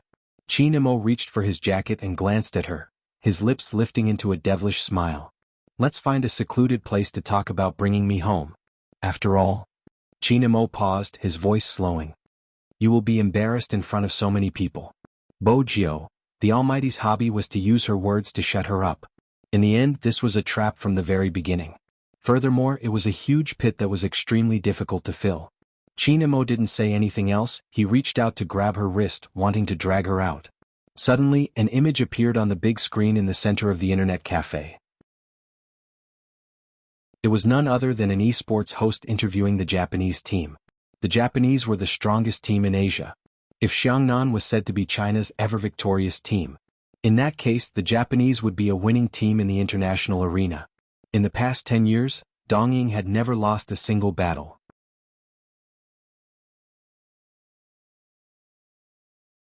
Chapter 619. Back then, the existence of the Japanese had ignited the esports craze in Asia. In the past, esports had never been called esports, it had been called gaming. But now, esports had gradually become a recognized profession. There were even schools that offered esports as a profession. This was all because of the Japanese team's appearance, and the Chinese had realized that gaming could also attract fans. That year, anyone who had been a gamer wouldn't have heard of the team. Even now it was the same. The fans of Heroes hadn't expected the Japanese to be invited to the National League. In that instant, the entire internet cafe was in an uproar. Did you see that? That's the legendary Hoshino who rarely shows himself. Do you know what he's best at? Triple kill at critical HP, a Grim Reaper wielding a scythe. Isn't the interview taking place in China? Gosh, I really want to know where they are right now. I would like to meet my idol. Wait, it seems like the Japanese aren't here as guests. After the National League, there will be an Asian League competition here, and the Japanese are here to represent their country in the competition. However, the Japanese are really shameless. Listen to what the host said. They said that they only know Xiangnan in China, and that Xiangnan is the only team they know. They haven't even heard of the other teams. It can't be helped, the Japanese are too strong. No one could understand the Japanese's strength better than the gamers. They were an unshakable existence. It wasn't surprising that they reacted in such a manner. Lin Feng and Yun, who had been watching the video as well because they hadn't known there would be an Asian League after the National League. Therefore, after the host finished asking the questions, they put down the mouse in their hands one by one and looked at the interview on the screen, full of vigilance against a strong enemy. But it was obvious that Bo Jio wasn't. She looked at the people on the big screen without moving. He was dressed in a professional uniform, his legs long and slender, his features mesmerizing as he answered the host with a slight smile. If I say I sent it to my crush, will I lose fans? Hoshino, Bo Jio paused instinctively, all her attention focused on him. She didn't notice the change in the Almighty's gaze the moment she stopped. When Qin Mo followed the youngster's line of sight, he recognized the person on the screen immediately. Back in Tokyo, the young man stopped abnormally when he saw the image of this person. It was the same today. Once again, Qin Mo could see the focus in the youngster's eyes. It was a focus that was different from when the youth looked at anyone else. It was as if even the bottom of his eyes would jump with light. That kind of light might not be easily discovered. But precisely because Qin Mo had been watching her, he managed to catch it. Even he didn't seem to have that kind of focus. Qin Mo slowly stuffed his hands into his pockets. He glanced at the youngster's side profile and then at the youngster who was staring at the screen. His head hung low and the stray hair on his forehead covered his eyes. Only his half-curled lips could be seen as if he was smiling.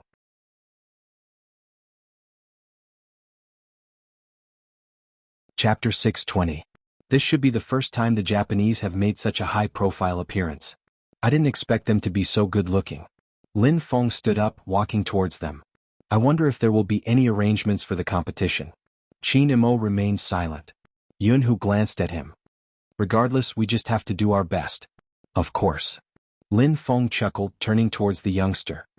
Little Spade has to resolve his conflict with Captain. If not, our main team members wouldn't be able to adjust their emotions and lose. Yun Hu didn't think it could be resolved so easily, there had to be an opportunity to clear things up. But the National League wasn't the time to talk about personal feelings. The appearance of the Japanese meant that this year's National League would be different from previous years. The skies outside darkened. Qin Mo didn't hold the youngster responsible because he received another call. This time, it was from the hospital regarding his hand injury. Back then, Feng Yi had left Qin Mo's doctor's phone number. Hence, both of them would be notified at the same time. After leaving the internet cafe, Qin Mo headed to the hospital without telling anyone. But before he went to the hospital, he took one last look at the youngster and sent a message to Fatty. When you're investigating, check if he knows Hoshino. In the past, Qin Mo wouldn't have bothered about anyone's friendship. Perhaps, even he didn't know why he was so concerned about the youngster's focus. Perhaps it was because Qin Mo was familiar with the youngster's looks. Although he seemed gentle on the surface, his eyes had never been like that. That flickering darkness made him yearn for it. After watching the interview in the internet cafe, Bojio had indeed hidden her thoughts. She was wondering if she should acknowledge Hoshino. It was obvious that she wasn't the same as she had been in the past. Anyone who heard of such a thing would probably feel that it was absurd. She had been resurrected. And she had been reborn as a high school student. Even though she trusted Hoshino's ability to accept it, she still wondered if it was appropriate to acknowledge him. In the past, she never knew that Hoshino would choose to enter the esports industry after she left. In fact, if she thought about it carefully, Hoshino had said a long time ago that other than sleeping, the only other thing he loved to do was play games. Hoshino was different from him. There was no need for him to carry the burden of what she had to carry. The strength of the police this time was obviously different from before. Plus, the Almighty was here. Furthermore, China wasn't the Fifth Avenue, and it wasn't Tokyo either. The environment was bound to restrict their movements. If one day she was suspected, it wouldn't matter even if she went to jail. But Hoshino couldn't. She had to protect that person. That night, the First Central Hospital of River Town, the surgery building, 3rd floor.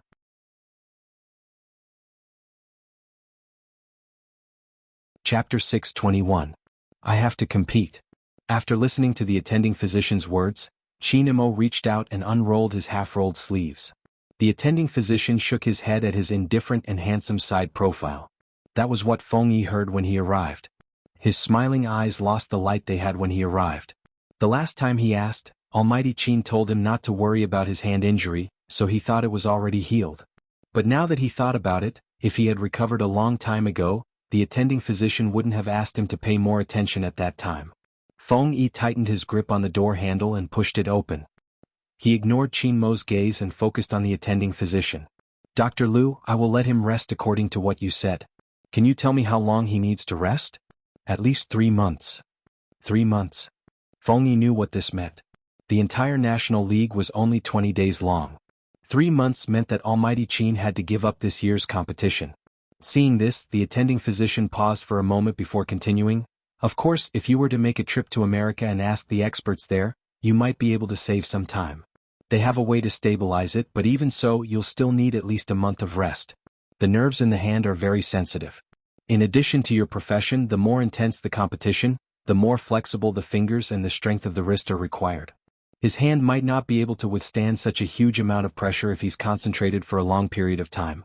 I know that the National League is very important to you, but no matter how important a competition is, it can't compare to the health of a hand. Feng Yi understood. Ever since he met Chinemo, he knew he was born for esports. It was just that in the beginning, as a manager, he had too many flaws. That was why even though he had won the Most Valuable Player award, he had never won a team championship. It wasn't like Xiangnan didn't try to poach Almighty Qin back then. However, that person refused. He also took out a sum of money to strengthen the Supreme Alliance. From then on, the Supreme Alliance belonged to the Qin Corporation. He finally didn't have to go back to inherit the family business that he didn't like. He started to have his own direction and became one of the top esports agents in the country. However, he owed that person a national championship. He owed it from the very beginning. They had thought that with Spade Z this year, that person could finally return to his old playstyle. Feng Yi still hadn't forgotten the thought that prompted him to become a manager. It was the scene of that aloof youngster waving his mouse and wiping out the entire team in a 1v5. To be honest, at that time he had tricked the Almighty. Originally, he didn't have much experience as a manager. It was just that his family was in the entertainment industry, so he didn't know that esports and entertainment were different. Other than handling some things well, it was more important to find good teammates. Come to think of it, ever since the team battle, that person had never waved his mouse as unscrupulously as before. But when it came to working with Little Spade, Feng Yi lowered his lids. Dr. Liu is right. No matter how important the competition is, it can't compare to the health of a hand.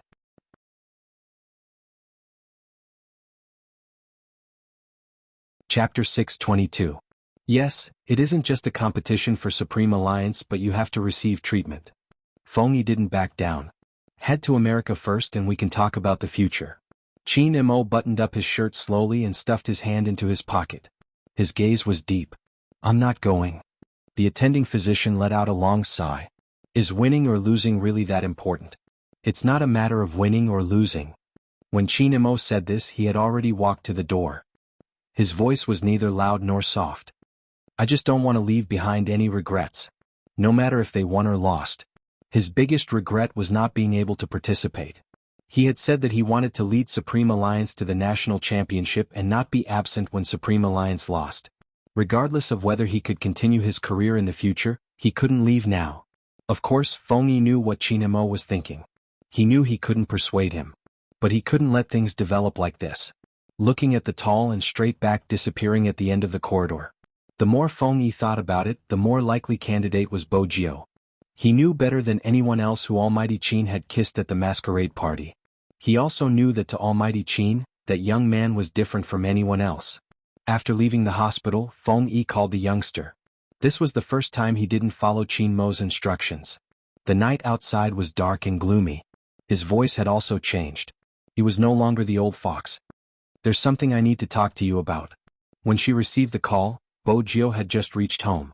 She was biting on the zipper of her jacket and preparing to remove her clothes. When she heard Feng Yi's words, she paused. Without asking, she stuffed a hand into her pocket, her voice clear. "Sure, where do you want to meet?" Feng Yi admired the youth's straightforwardness. At the same time, he knew very well that the youth was tight-lipped. In some ways, Spade Z and Almighty Qin had too many similarities. The most important thing in a match was who would set the pace. In order to convince Almighty Qin to treat his hand injury first, there had to be a fiery person to lead the Supreme Alliance. Yun Hu and Lin Feng weren't suitable.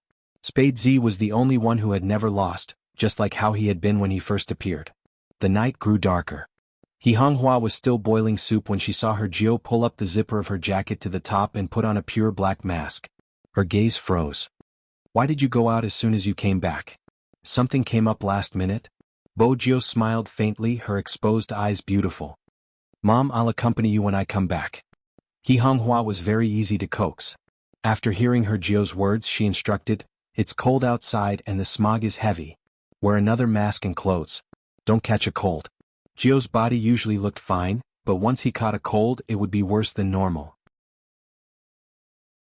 That was why He Honghua was so nervous. But fortunately, now her economic conditions were better again. In addition, Jiu didn't go to those messy nightclubs anymore. He Honghua was relieved. Feng Yi arranged to meet at a coffee shop. The cafe was only open until 10 p.m., but it was quiet and no one from the media would notice them, so it was convenient for them to talk.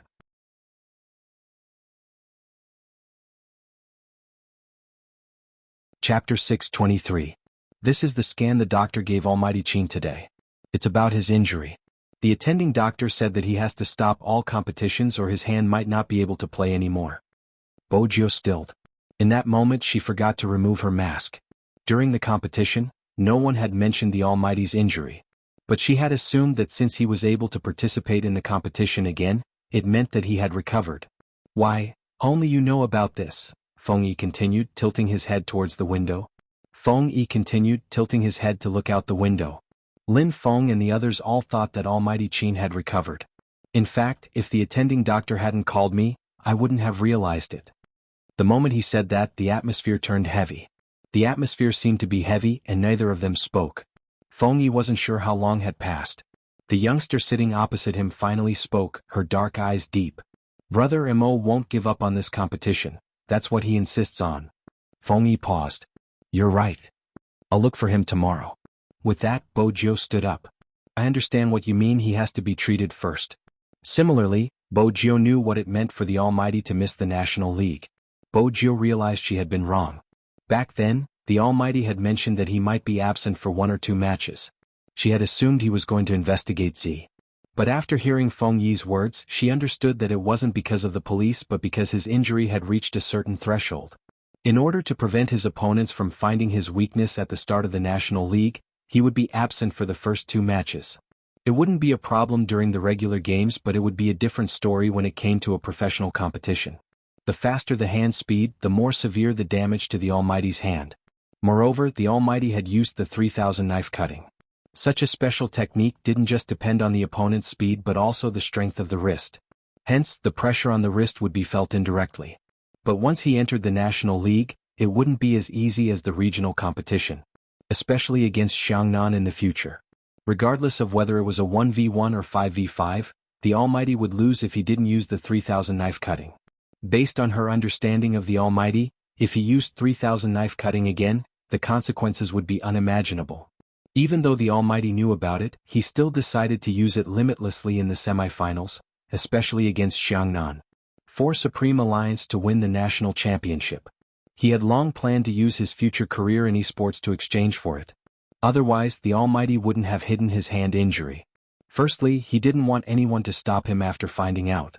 Secondly, he didn't want anyone to feel burdened. From the start, Bojio had said that she couldn't bear to see him lose and couldn't bear to see him walk down the altar. A person like the Almighty, handsome on the outside and perfect on the inside, shouldn't have such regrets. For the first time he felt sorry for someone else. Bojio's thoughts were more important. Forgive her selfishness. The people around him were the most important. The youngster lowered his lids and opened his email on his phone. He paused all actions to track down the fake Spade Z and hid his tracks again.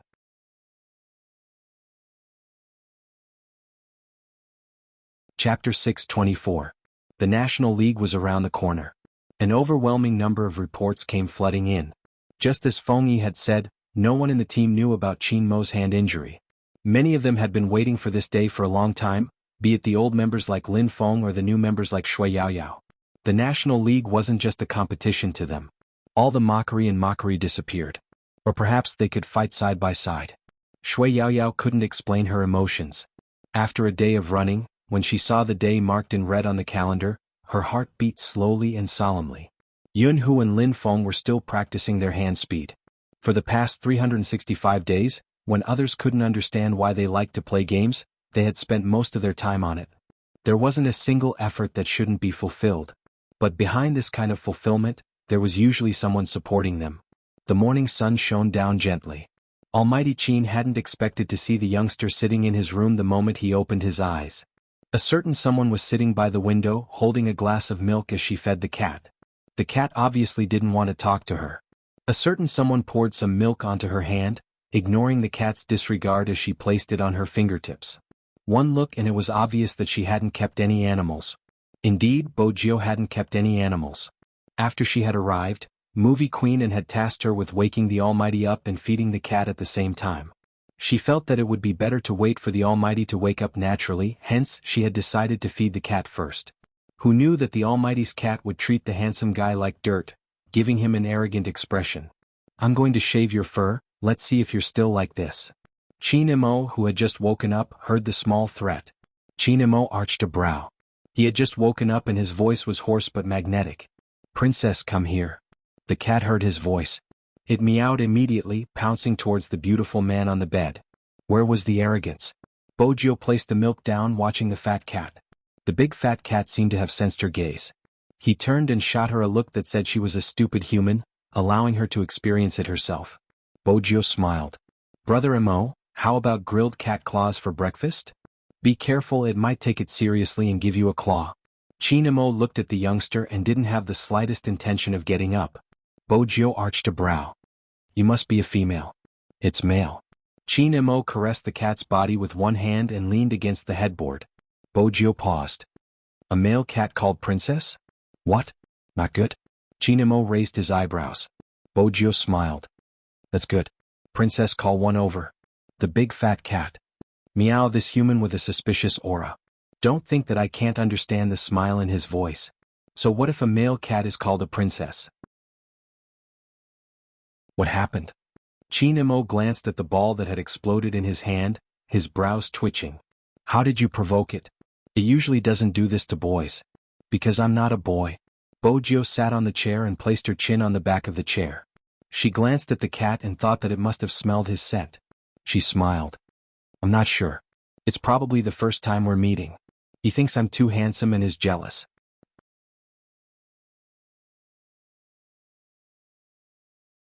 Chapter 625. He forced himself not to think about the uncontrollable images. It wasn't difficult for Qin Mo.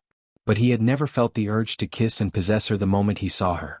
After calming down, he found it comfortable to be in this position. The young man was sitting very close to him. No matter how he looked at him, he was pleasing to the eye. The youngster dragged the chair until it was the closest to him. Brother Mo, are you taking in a disciple? What do you want? Qin Mo watched the face that was so close to him, the white skin with the fur on it. Bojio smiled.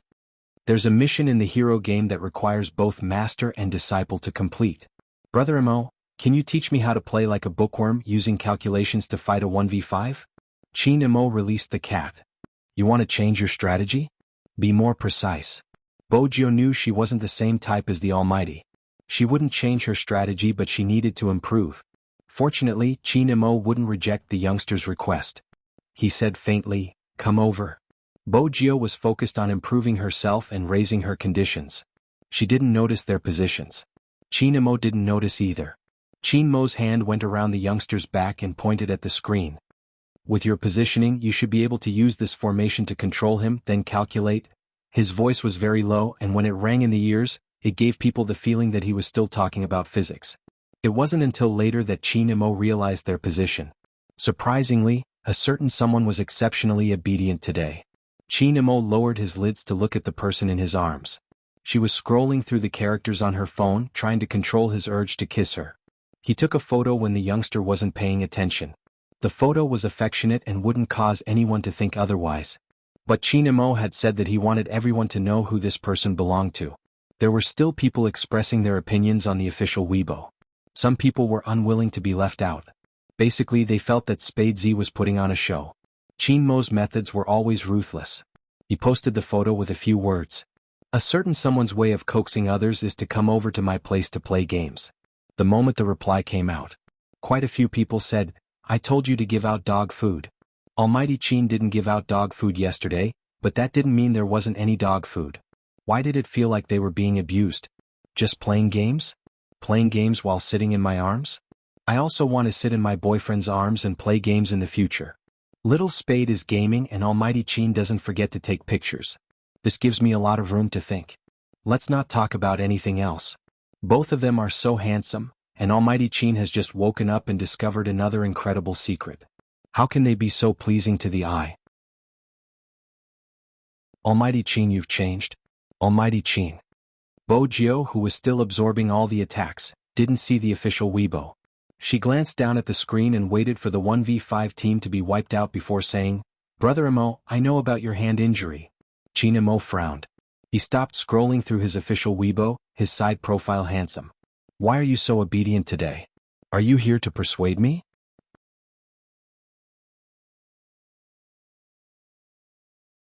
Chapter 626. Qin Mo had thought that this guy would talk a lot, but on second thought this guy was never one to talk so much. But Qin Mo glanced at the youngster who was leaning close to him. He reached out to flick the sharp handsome face and said slowly, "Are you trying to force me to treat you or force me to sleep with you?" Qin Mo's eyes widened and his voice was calm. "Are you forcing me to treat you or to sleep with you?" There was such a coincidence in one situation.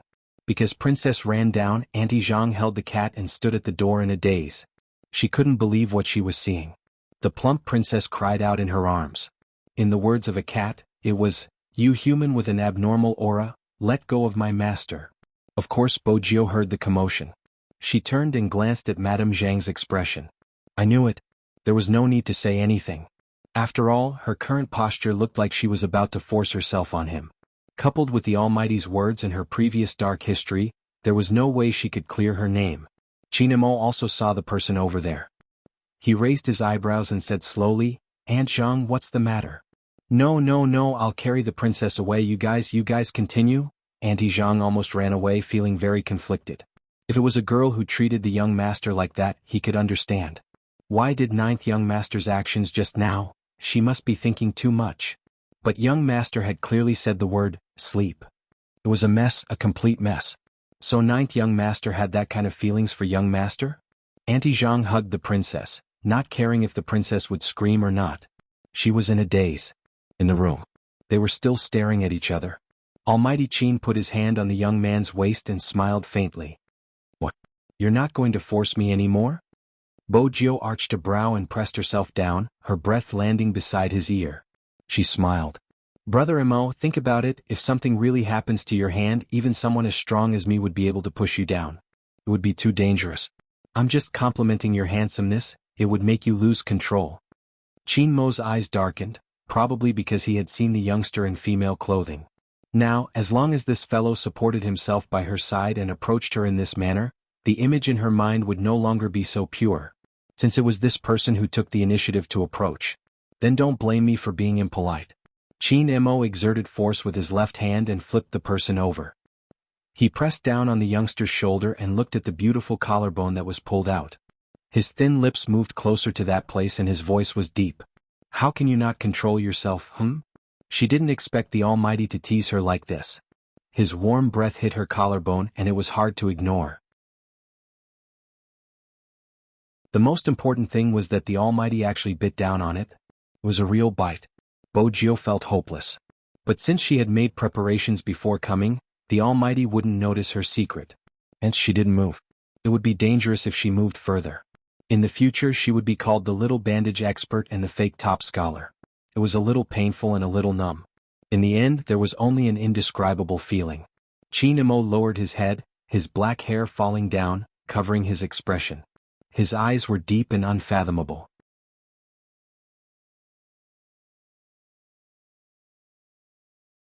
Chapter 627. Hey Brother Mo, are you born in the year of the tiger? Bojio moved, avoiding the ambiguous position. Her movements were still beautiful. Even if you want to bite me, I'll force you to go for treatment. With that, Bojio poked his right wrist. It's so perfect there shouldn't be any flaws. Otherwise, how are we going to catch criminals in the future? Catch criminals with your brain, not your hands. Chinamo looked at the youngster. His hair fell down and he looked exceptionally handsome. I won't miss this National League. You don't have to say anything else, understand? Bojio nodded. That's why I think we should make a compromise. You can go to America for treatment first and I'll fight the first few matches. I will last until the semifinals. I won't allow myself to lose and neither will Supreme Alliance to lose. Chinamo remained silent. Bojio arched a brow. She pulled his hand over and clenched it into a fist. Brother Amo, you should trust me just like how I trust you. Besides, hero relies on strategy. If you use too much 3000 knife cutting in the early stages, you won't be able to keep up in the later stages. With Xiangnan's ability, if you can't go all out because of your hand injury, Brother Amo, you'll be even more regretful. 15 days. Chinamo glanced up. I will only be gone for 15 days. During these 15 days you have to inform me if anything happens. Bojio chuckled. 16 days, one more day to take a plane. Chinamo didn't want to bargain with a certain someone. He just looked at the collarbone that he had landed hard on, his gaze deepening. Then he pushed the youngster away and pulled a towel. Where are you going? Bojio stood up as well. Why did they end up talking? Chinamo threw a few words over without turning his head. Shower? Do you want to join me? I'm afraid I'll be jealous of Brother Mo's body, so I'll pass. Bojio found an excuse. I'm going downstairs to play games with Auntie. Brother Mo, after you shower, pack your things, I'll send you to the airport. Chinamo watched the youngster's back view. Not only did a certain part not show any signs of softening, it even moved upwards. He was really going crazy. Chinamo bent down and tore off his pants, along with his casual clothes. He took a cold shower and the water droplets sobered up his body. However, his desire to obtain that person did not change. The beast imprisoned in the depths of his heart. He didn't know how long he would be locked up. If it wasn't for that person, perhaps he could do whatever he wanted. But it was precisely because he was that person. Not to mention disgust, he didn't want to see even the slightest bit of alienation. Chinamo changed his clothes and went downstairs. The sound effect of Hero was already playing. Movie Queen and was rather adorable when she played. She kept talking. What's wrong with this sorcerer? I've already beaten him to low health, but he didn't continue fighting. Instead, he charged to the tower to attack it. There are a lot of new players in the mobile version. The youngster laughed. While playing with his phone, he didn't forget to turn his head to look. Hide in the bushes and wait for me. Movie Queen and was a little excited. Usually, this meant that Jill was going to lead her to kill someone. It was an interesting strategy. But before they could start killing, the youngster was pulled up by Chinamo. He held onto her wrist, his voice low and deep as he leaned close to Bojio's face. Didn't you say you were sending me to the airport?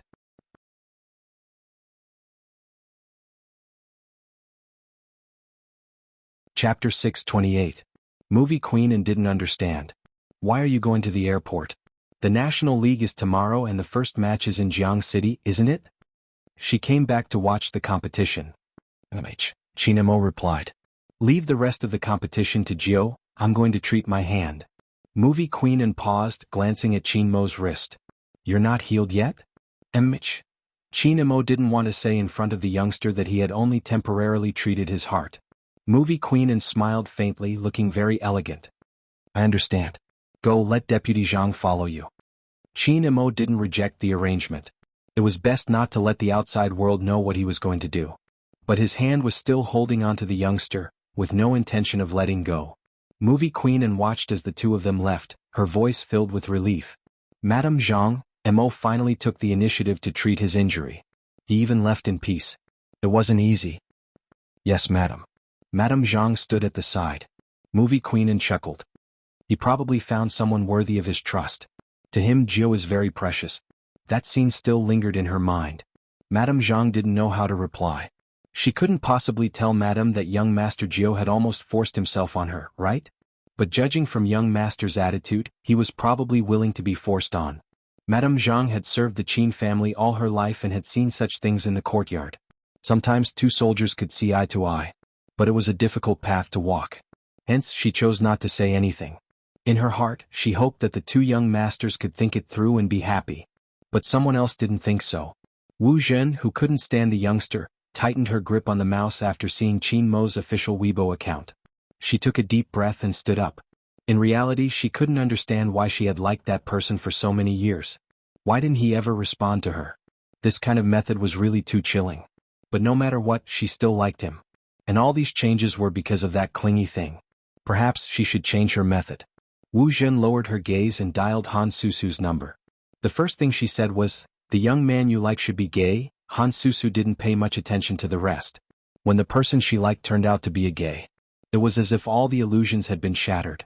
She had supported Spade Z so much and trusted him so much. She didn't expect him to be like this. Disgusting. Han Susu rubbed her arms. No wonder he never responded to me. So that's why. I really misjudged him. I must expose him at the national competition. Wu Jin frowned. It won't be good for Supreme Alliance. You should know that Brother Mo values Supreme Alliance the most. What should I do? I'm really disgusted right now. Some people's liking will deteriorate. When this liking deteriorated, it would become a kind of harm. Wu Jin was very clear, so she wouldn't do anything. She only told Han Susu, and if Han Susu couldn't help it, she would do it herself. She would even thank Wu Jin after she was done. In fact, Wu Jin treated Han Susu as her younger sister, which was why she said all this. A gay, relying on the fact that he was a man, could get so close to that person, and he was getting more and more out of hand. He didn't respond to those who liked him. Such an existence violated the rules of this world.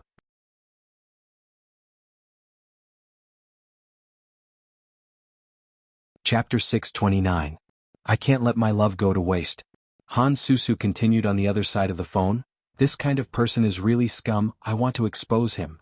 After making this decision, Han Susu hung up Wu Jin's call and started to think. She usually called so many friends to support that person, wasn't it because she liked him? She thought that the youth didn't respond to her because of his cold personality. Now it seemed that he was a gay who had always been fawning over Big Brother Qin.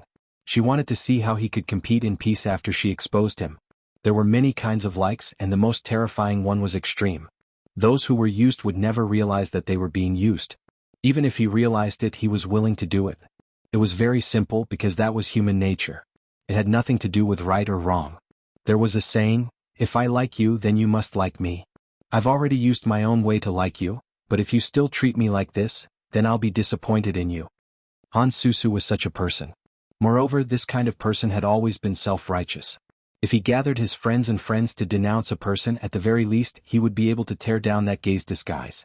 That was Han Susu's goal. A matter had long changed its flavor through her imagination.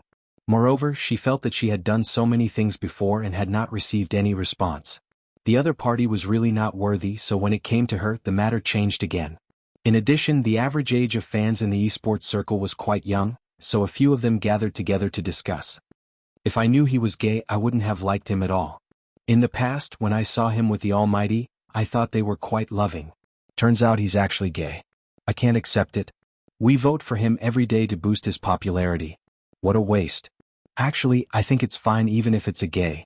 Why didn't you tell everyone? I really like him, but this is the last time. Basically, there were all kinds of comments and they all rushed to the official Weibo. Some of them weren't even Spade Z's fans. They were friends that Han Susu knew, pretending to be her fans and leaving messages as well. It revolved around the topic of gay men and asked a lot of questions. "We like you and this is how you treat us?" That was the tone. The audience thought that Spade Z had done something to the other party, and their faces were full of EXM. The official Weibo management was very effective and explained the ins and outs of the matter. "Putting aside the fact that my Big Spade is straight even if he is gay, has he slept with any of you? No, listen to me, Big Spade is gay but he's almighty cheens. You guys have no hope really. Go get your lunchbox and go to sleep. We like him so much but he's like this. As a passerby, I can't take it anymore. I feel that Spade Z is really inhumane treating his fans like this." Confused, how did my Big Spade treat his fans? He's gay, he didn't say that. Because the replies were too powerful and it wasn't just one, but more than 10 of them appeared at the same time.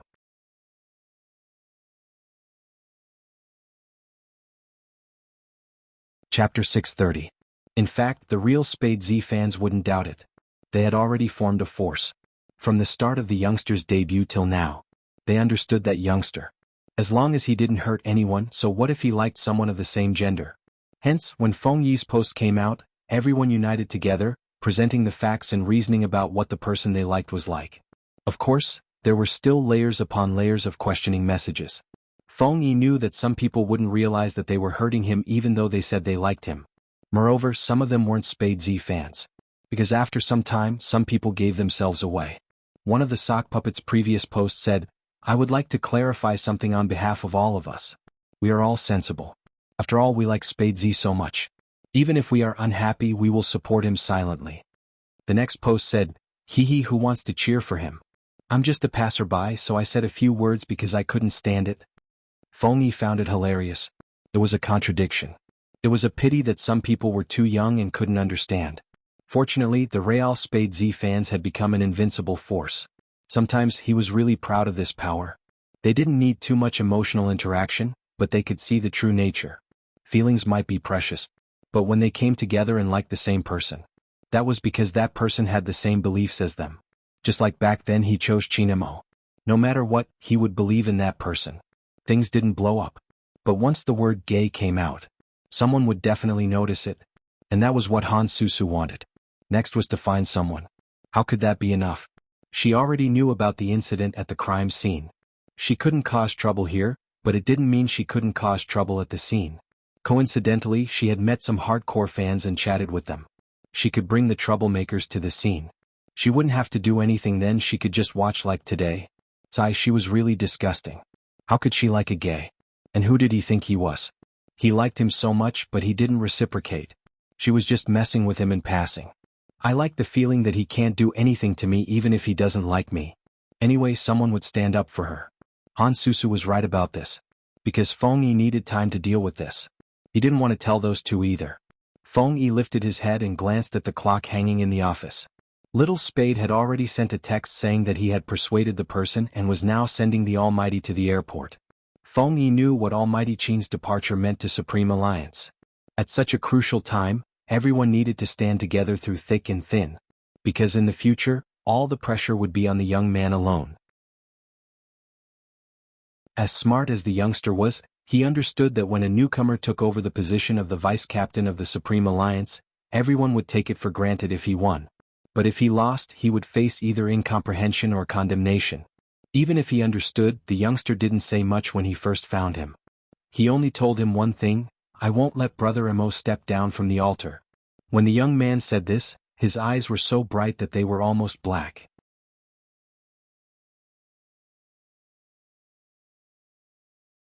Chapter 631.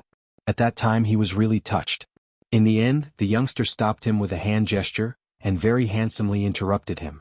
It's only right for a younger brother to do something for his older brother. So, are you really brothers? What about kissing? Don't bully me because I've never been in a relationship before. I still understand the most basic principles. Old Fox Feng didn't expose him. In his heart, he was certain that Little Spade was sacrificing himself for love. If he insisted on saying brother, what could he do? On the other side, the so-called brothers were saying goodbye at the airport. It was just that the Almighty's method was different from others. "I'll have someone watch you." Chinemo arched a brow. If you use that technique again, the police will arrest you. Do you understand what I'm saying? Ah. Bojo replied, I've been busy with the competition recently and haven't had time to use it. Give me your phone. Chinmo's voice was faint. Bojo arched a brow. She didn't understand why the Almighty wanted her phone, but she still handed it over since it was a farewell. Chinmo glanced at the call history, swiping his fingers, deleting a contact. It wasn't anyone else, it was Li Menggran. Break up, you have to be thorough, don't be a jerk. Alright brother Mo, you're right. Bojo smiled faintly. Don't worry, it won't affect my competition. Chinmo glanced at the youngster. Bojo assumed that with her good looks she would be trusted. Unexpectedly, Chinmo reached out and took the fat cat from Deputy Zhang, placing it in the youngster's hands. Let it supervise you. Meow. The big fat cat tilted its head. Bojo arched a brow. Princess? A cat supervising her? Yes, carry it everywhere you go. As soon as you get close to a girl, it will react. Chinmo's voice was faint. The big fat cat reached out with his claws, scratching her with all his might. It was obvious he was treating her like a monster. Bojo pressed it down. I don't think it's useful, it doesn't get along with me. Then let it compete with you. If I find it thinner when I come back, I'll hold you responsible, Chinmo said slowly. Bojo was confused. She had never had a pet before. How could she raise a cat that didn't look easy? That didn't seem good for her or the cat. The fat cat understood its master's meaning. It stopped scratching and turned its head to look at the handsome but oddly smelling young man in front of it. Its face could be made into an emoticon, and it had an expression of, what the F***ck? Adjutant Zhang watched from the side and couldn't help but want to laugh. Chinmo didn't bother about them. An artificial voice rang out from the airport lobby. It was melodious and familiar, with a unique, gentle quality. Attention all passengers, your flight CA-8157 to New York is now boarding. Please board the plane from gate 13. Chinmo didn't take the cat back, only lifting his luggage. His figure was tall and slender, his fingers clenched into a fist. He pushed the youngster's head, his gaze deep. Wait for me to come back. All right. Bojo had wanted to bid farewell to the Almighty properly, but the cat in her hand seemed to be playing with its life, tossing and turning non-stop.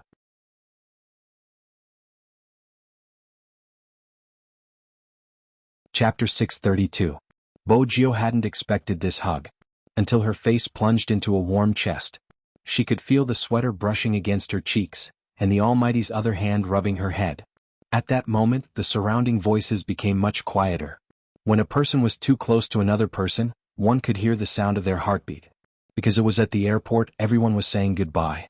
Therefore, even if a handsome man pulled the young man into his arms, no one would think too much. The only one who thought too much was Adjutant Zhang. After all, he wasn't like Feng Yi, who had never experienced something like this. It was his first time seeing young Master Qin hug someone. Both of them were eye-catching, not only in their faces, but also in their figures, temperament, and clothes. Even though Bojo's head was buried in his embrace. However, the passers-by who went to board the plane could still see a young man in a black coat holding a white cat in his arms. His head was in the arms of a man. The man was very handsome. He had deep eyes, a straight nose, and slightly curved lips. He gave off a kind of indifference that was difficult to approach. However, the moment he touched the young man's face, his indifference seemed to have been melted by something, creating a smile that was like the first thaw of winter snow. If you don't want to go to jail, then be good. When I come back, I have something to tell you. Bojo arched a brow. She didn't care if she would end up in jail since she wasn't weak enough to be caught easily. But Almighty, please make it clear. What exactly did he have to say? Was he doing this on purpose by throwing out the question and then walking away? Bojo watched his slender figure as he walked through the security checkpoint. He opened his arms wide for the security personnel to inspect. He was handsome. As expected, when the Almighty acted like this, she had the urge to raise him. Forget it, raising Almighty's cat was the same. She pressed down on the cat's tail again and threatened with a faint smile. Brother Amo is leaving. If you keep messing around, I'll shave off your fur. Meow meow meow. Master, come back quickly. This person with a strange aura is a pervert, meow. Even though she was threatening him, Bojo hugged the big fat cat gently. She was a minor, so she couldn't drive. Adjutant Zhang did say that he would send her off. But it wasn't on the way.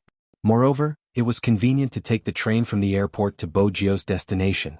Hence, after a while, Bojo's figure appeared at the ticket booth of the Jiang City subway, which was known as the most crowded place in the country. However, Bojo had indeed forgotten one thing. Jiang City was different from the Fifth Avenue in Tokyo. Animals weren't allowed on the train. But they were already here. The young man raised his eyebrows.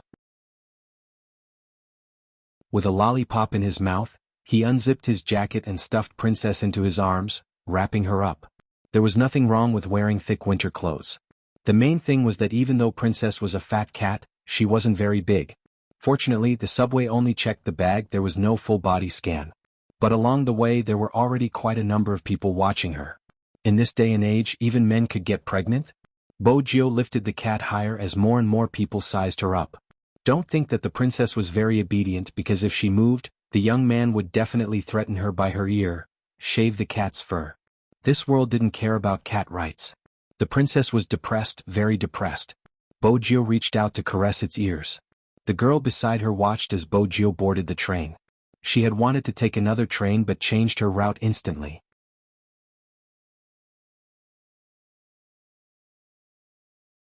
Chapter 633.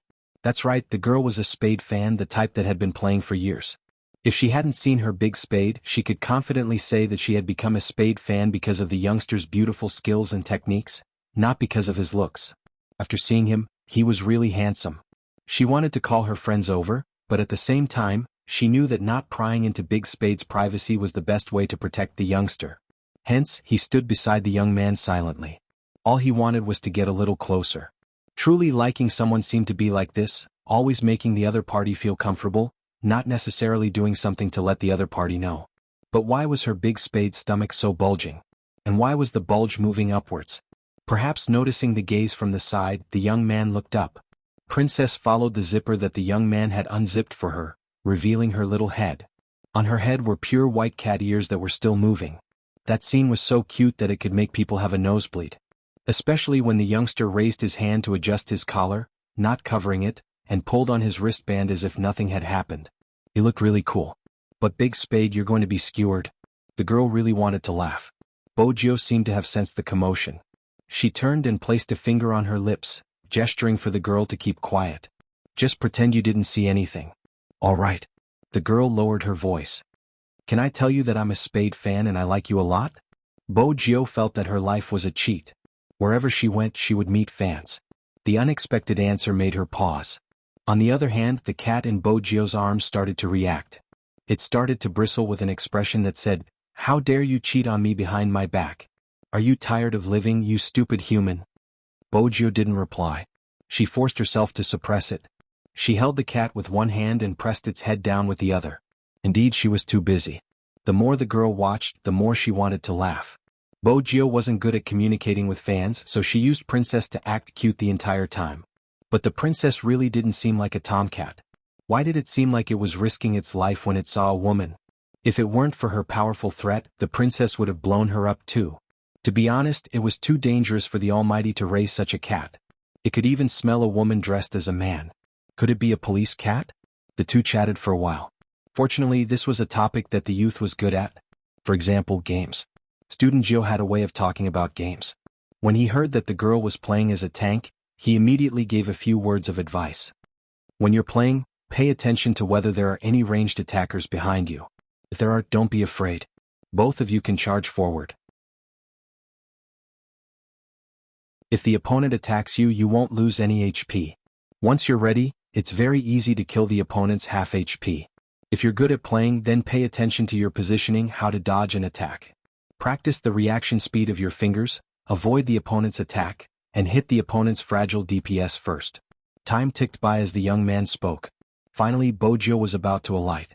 The girl tugged at the youth's sleeves, her eyes shining. National competition, please do your best. All right. Bojo smiled brightly.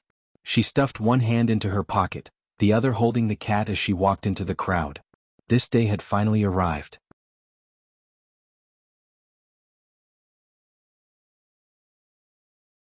Chapter 634. Countless cameras were installed in the room. All the gaming platforms were ready to go, ready to broadcast live at any time. The field control held the loudspeaker in his hand and shouted until his mouth was dry. He finally stopped to drink a glass of water. This was different from the previous regional competition. What did the national competition mean? It meant that from now on, every one of them would be known by the people who played the game. Even the pictures of some MVP players would be broadcast all day and become the advertising spokespersons of some gaming companies. This match had determined the fate of many people for a long time.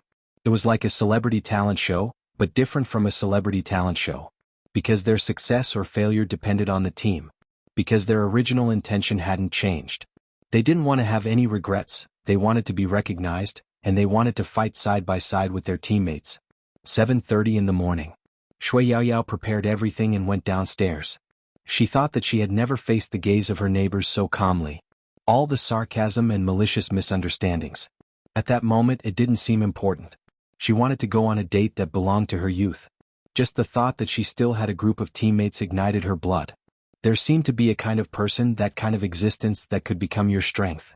For example, Her Highness Jiao. Even though her mother married into the Jiang family, Shui Yaoyao's travel schedule didn't change. It took half an hour to run from home to the competition venue. She adjusted her watch, put on her uniform and stepped on the sidewalk. Yun Hu and Lin Feng appeared together. They got out of a Land Rover, each carrying a pure black shoulder bag, looking very handsome. Feng Shang came earlier than others because his brother Feng Yi had to lead the fan group into the venue. And Han Susu's thoughts were on this.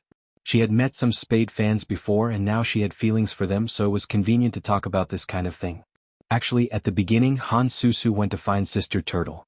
After all, Sister Turtle was recognized as the leader of Spade fans. She even had contact with the officials and was recognized by them. As long as she conquered the officials, everything else would be easy. She told Sister Turtle about her feelings for Spade Z. Sister Turtle sent a hug icon.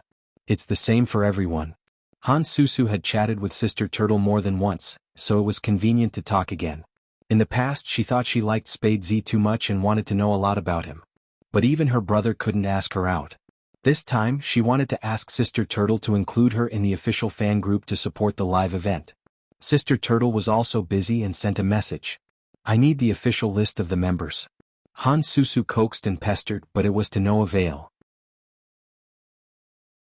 The other party's attitude remained the same. What a tough rock, he didn't even know how to be flexible. Why was he so difficult to approach? He wasn't like the Spade fans she had interacted with previously. Han Susu had learned her lesson from Sister Turtle, so she began to think of other ways. Finally, 3 people told her what the itinerary was like. With that, all the preparations were done. Then he found his own people and the 4 Spade fans to head to the competition venue. Let's first talk about the on-site screening. Although the fans were organized by the officials, there were audience members who could buy tickets to enter the venue. Han Susu made use of this opportunity to bring her people into the venue. She wanted to see if the youth could still maintain his composure when he was questioned by the crowd.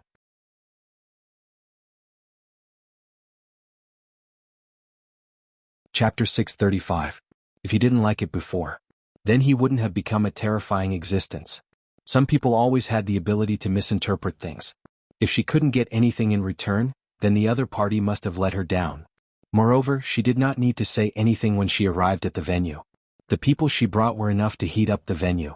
Looking around, Han Susu brought her people to sit outside the Spade fan group, waiting for the contestants to enter the stadium.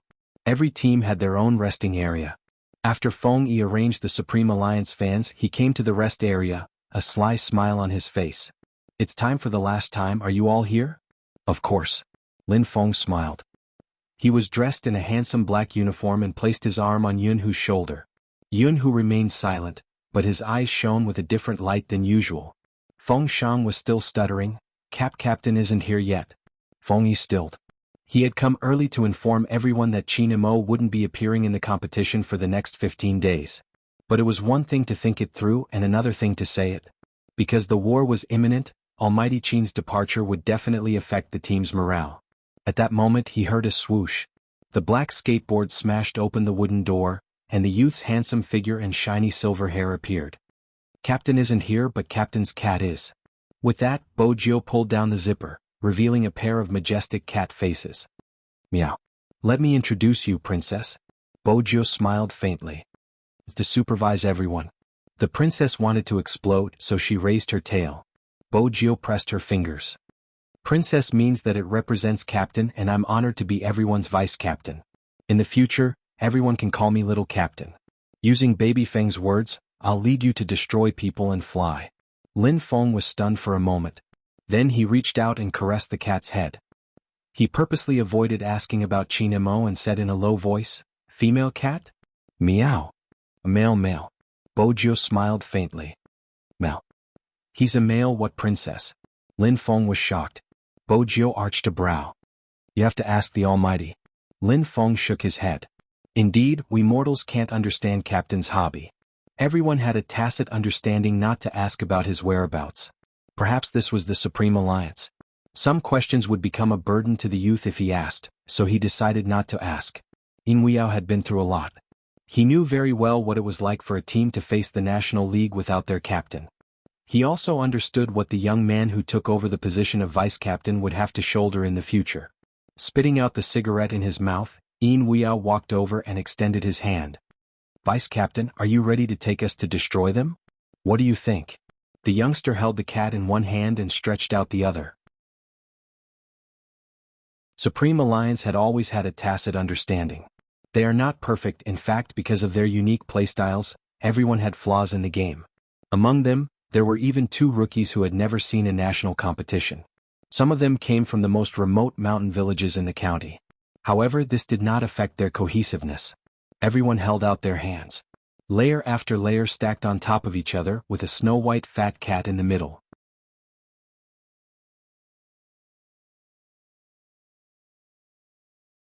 Chapter 636.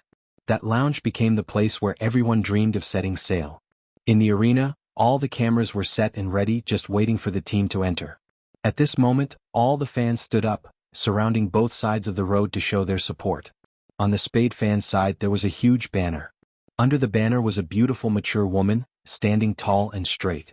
She looked to be in her 30s, with medium-length brown curly hair draping down her sides. She had a pair of large eyes and was dressed in a professional dress, giving off a sense of security just by standing there. The other Spade fans were adorable, stretching their necks out. They were the quietest among all the fans, but their eyes were shining brightly. Finally, someone walked out from the other side. All the lights gathered, forming a horizontal line. There was a total of 11 people, dressed in their uniforms, looking like a commander from Star Trek, exuding a handsome aura. But this time Bojo was the one leading the team. The youngster had black eyes and silver hair, carrying a white cat in her arms. Even though she wasn't tall, she gave off an incomparably sharp aura. In an instant the crowd erupted. The support began.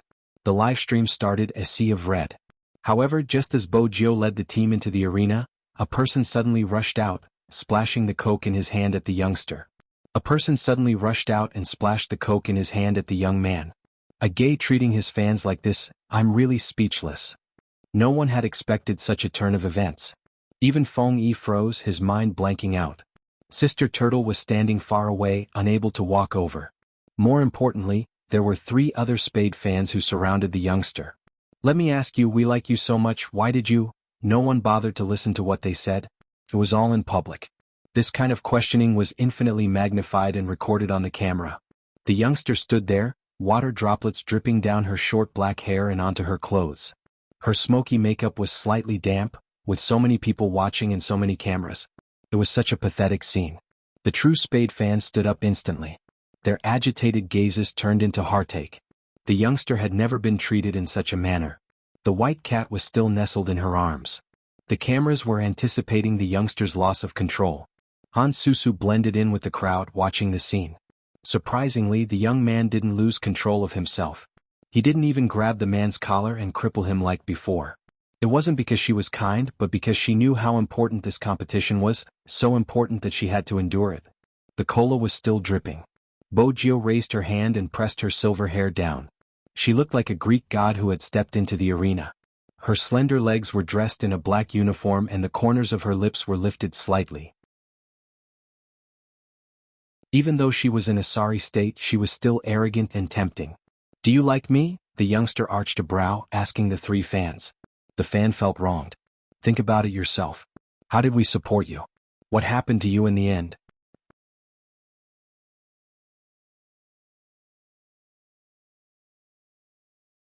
Chapter 637. Baby Feng clenched his hands. He held back the words that were about to come out. He took a step forward. Both Lin Feng and Yun, whose eyes were deep, Shui Yaoyao wished she had a piece of tissue in her hand so that she could wipe the stuff off the youngster's face. Even from afar she could see the heartache of the Spade fans. In fact, protection was relative. No one would be able to hold back when they saw the person they liked being treated like that. The Spade fans felt heartache and really wanted to retaliate.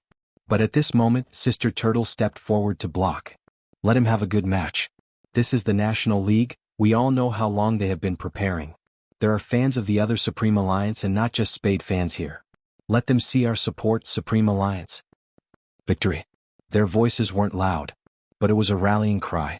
Unknowingly, under such circumstances, some of the topics that the media was prepared to publish couldn't be published. For example, Spade Z being questioned by his fans because of his sexual orientation. Is such an esports player still worthy of our love? Both topics couldn't be used anymore. The youngster didn't swallow the insult, but he didn't attack either. All of this was because of him. He had to win this match. Otherwise, how could he live up to everything that had happened in the past? How could he live up to those pairs of expectant eyes? How could he live up to his love for esports? There were cameras that scanned the youngster's face. Unknowingly, even though his gaze had never changed, there was an aura. The youngster's face was still stained with cola, but he stood straight, one hand in his pocket, the other holding the white cat, sitting in the competition area. The cameras couldn't capture the rest of the people, but they could clearly hear a wave of discussion. With Sister Turtle there to control the situation, there wasn't much conflict. The measures taken were to get some people to leave the arena. Of course, it was still a grievance. But some people forgot that there was no love in this world that would be questioned by everyone. It was a pity that this love was wasted. Perhaps even they didn't understand how it had turned out this way when they really liked him. This was growing up. Whether it was towards those who used to truly like Spade Z or Spade Z himself. We always had to go through deep and painful training to grow up step by step, to become invincible and indestructible. Alright everyone, look here, look here. This time the commentator's style had clearly changed. How should I put it? That person was a little girly. As a commentator, I just want to ask, where did Almighty Chin go? Did my eyes deceive me? Spade Z became the vice captain? I say, Supreme Alliance, didn't you choose the captain based on his looks? Sai, you should have said so earlier. I should have applied for the job too. These words instantly drew a round of boos. However, it was enough to show the skill of the commentator. He had successfully attracted the audience's attention to the match. You're tuning in to the Han Lee's Wuxia Chronicles YouTube channel. We're so grateful for your support, and don't forget to subscribe to join us on this incredible journey through captivating stories. Your generosity through donations truly makes a world of difference, as it's the primary source of revenue that allows me to expand and enhance this channel for you. Thank you from the bottom of my heart for being a part of this adventure.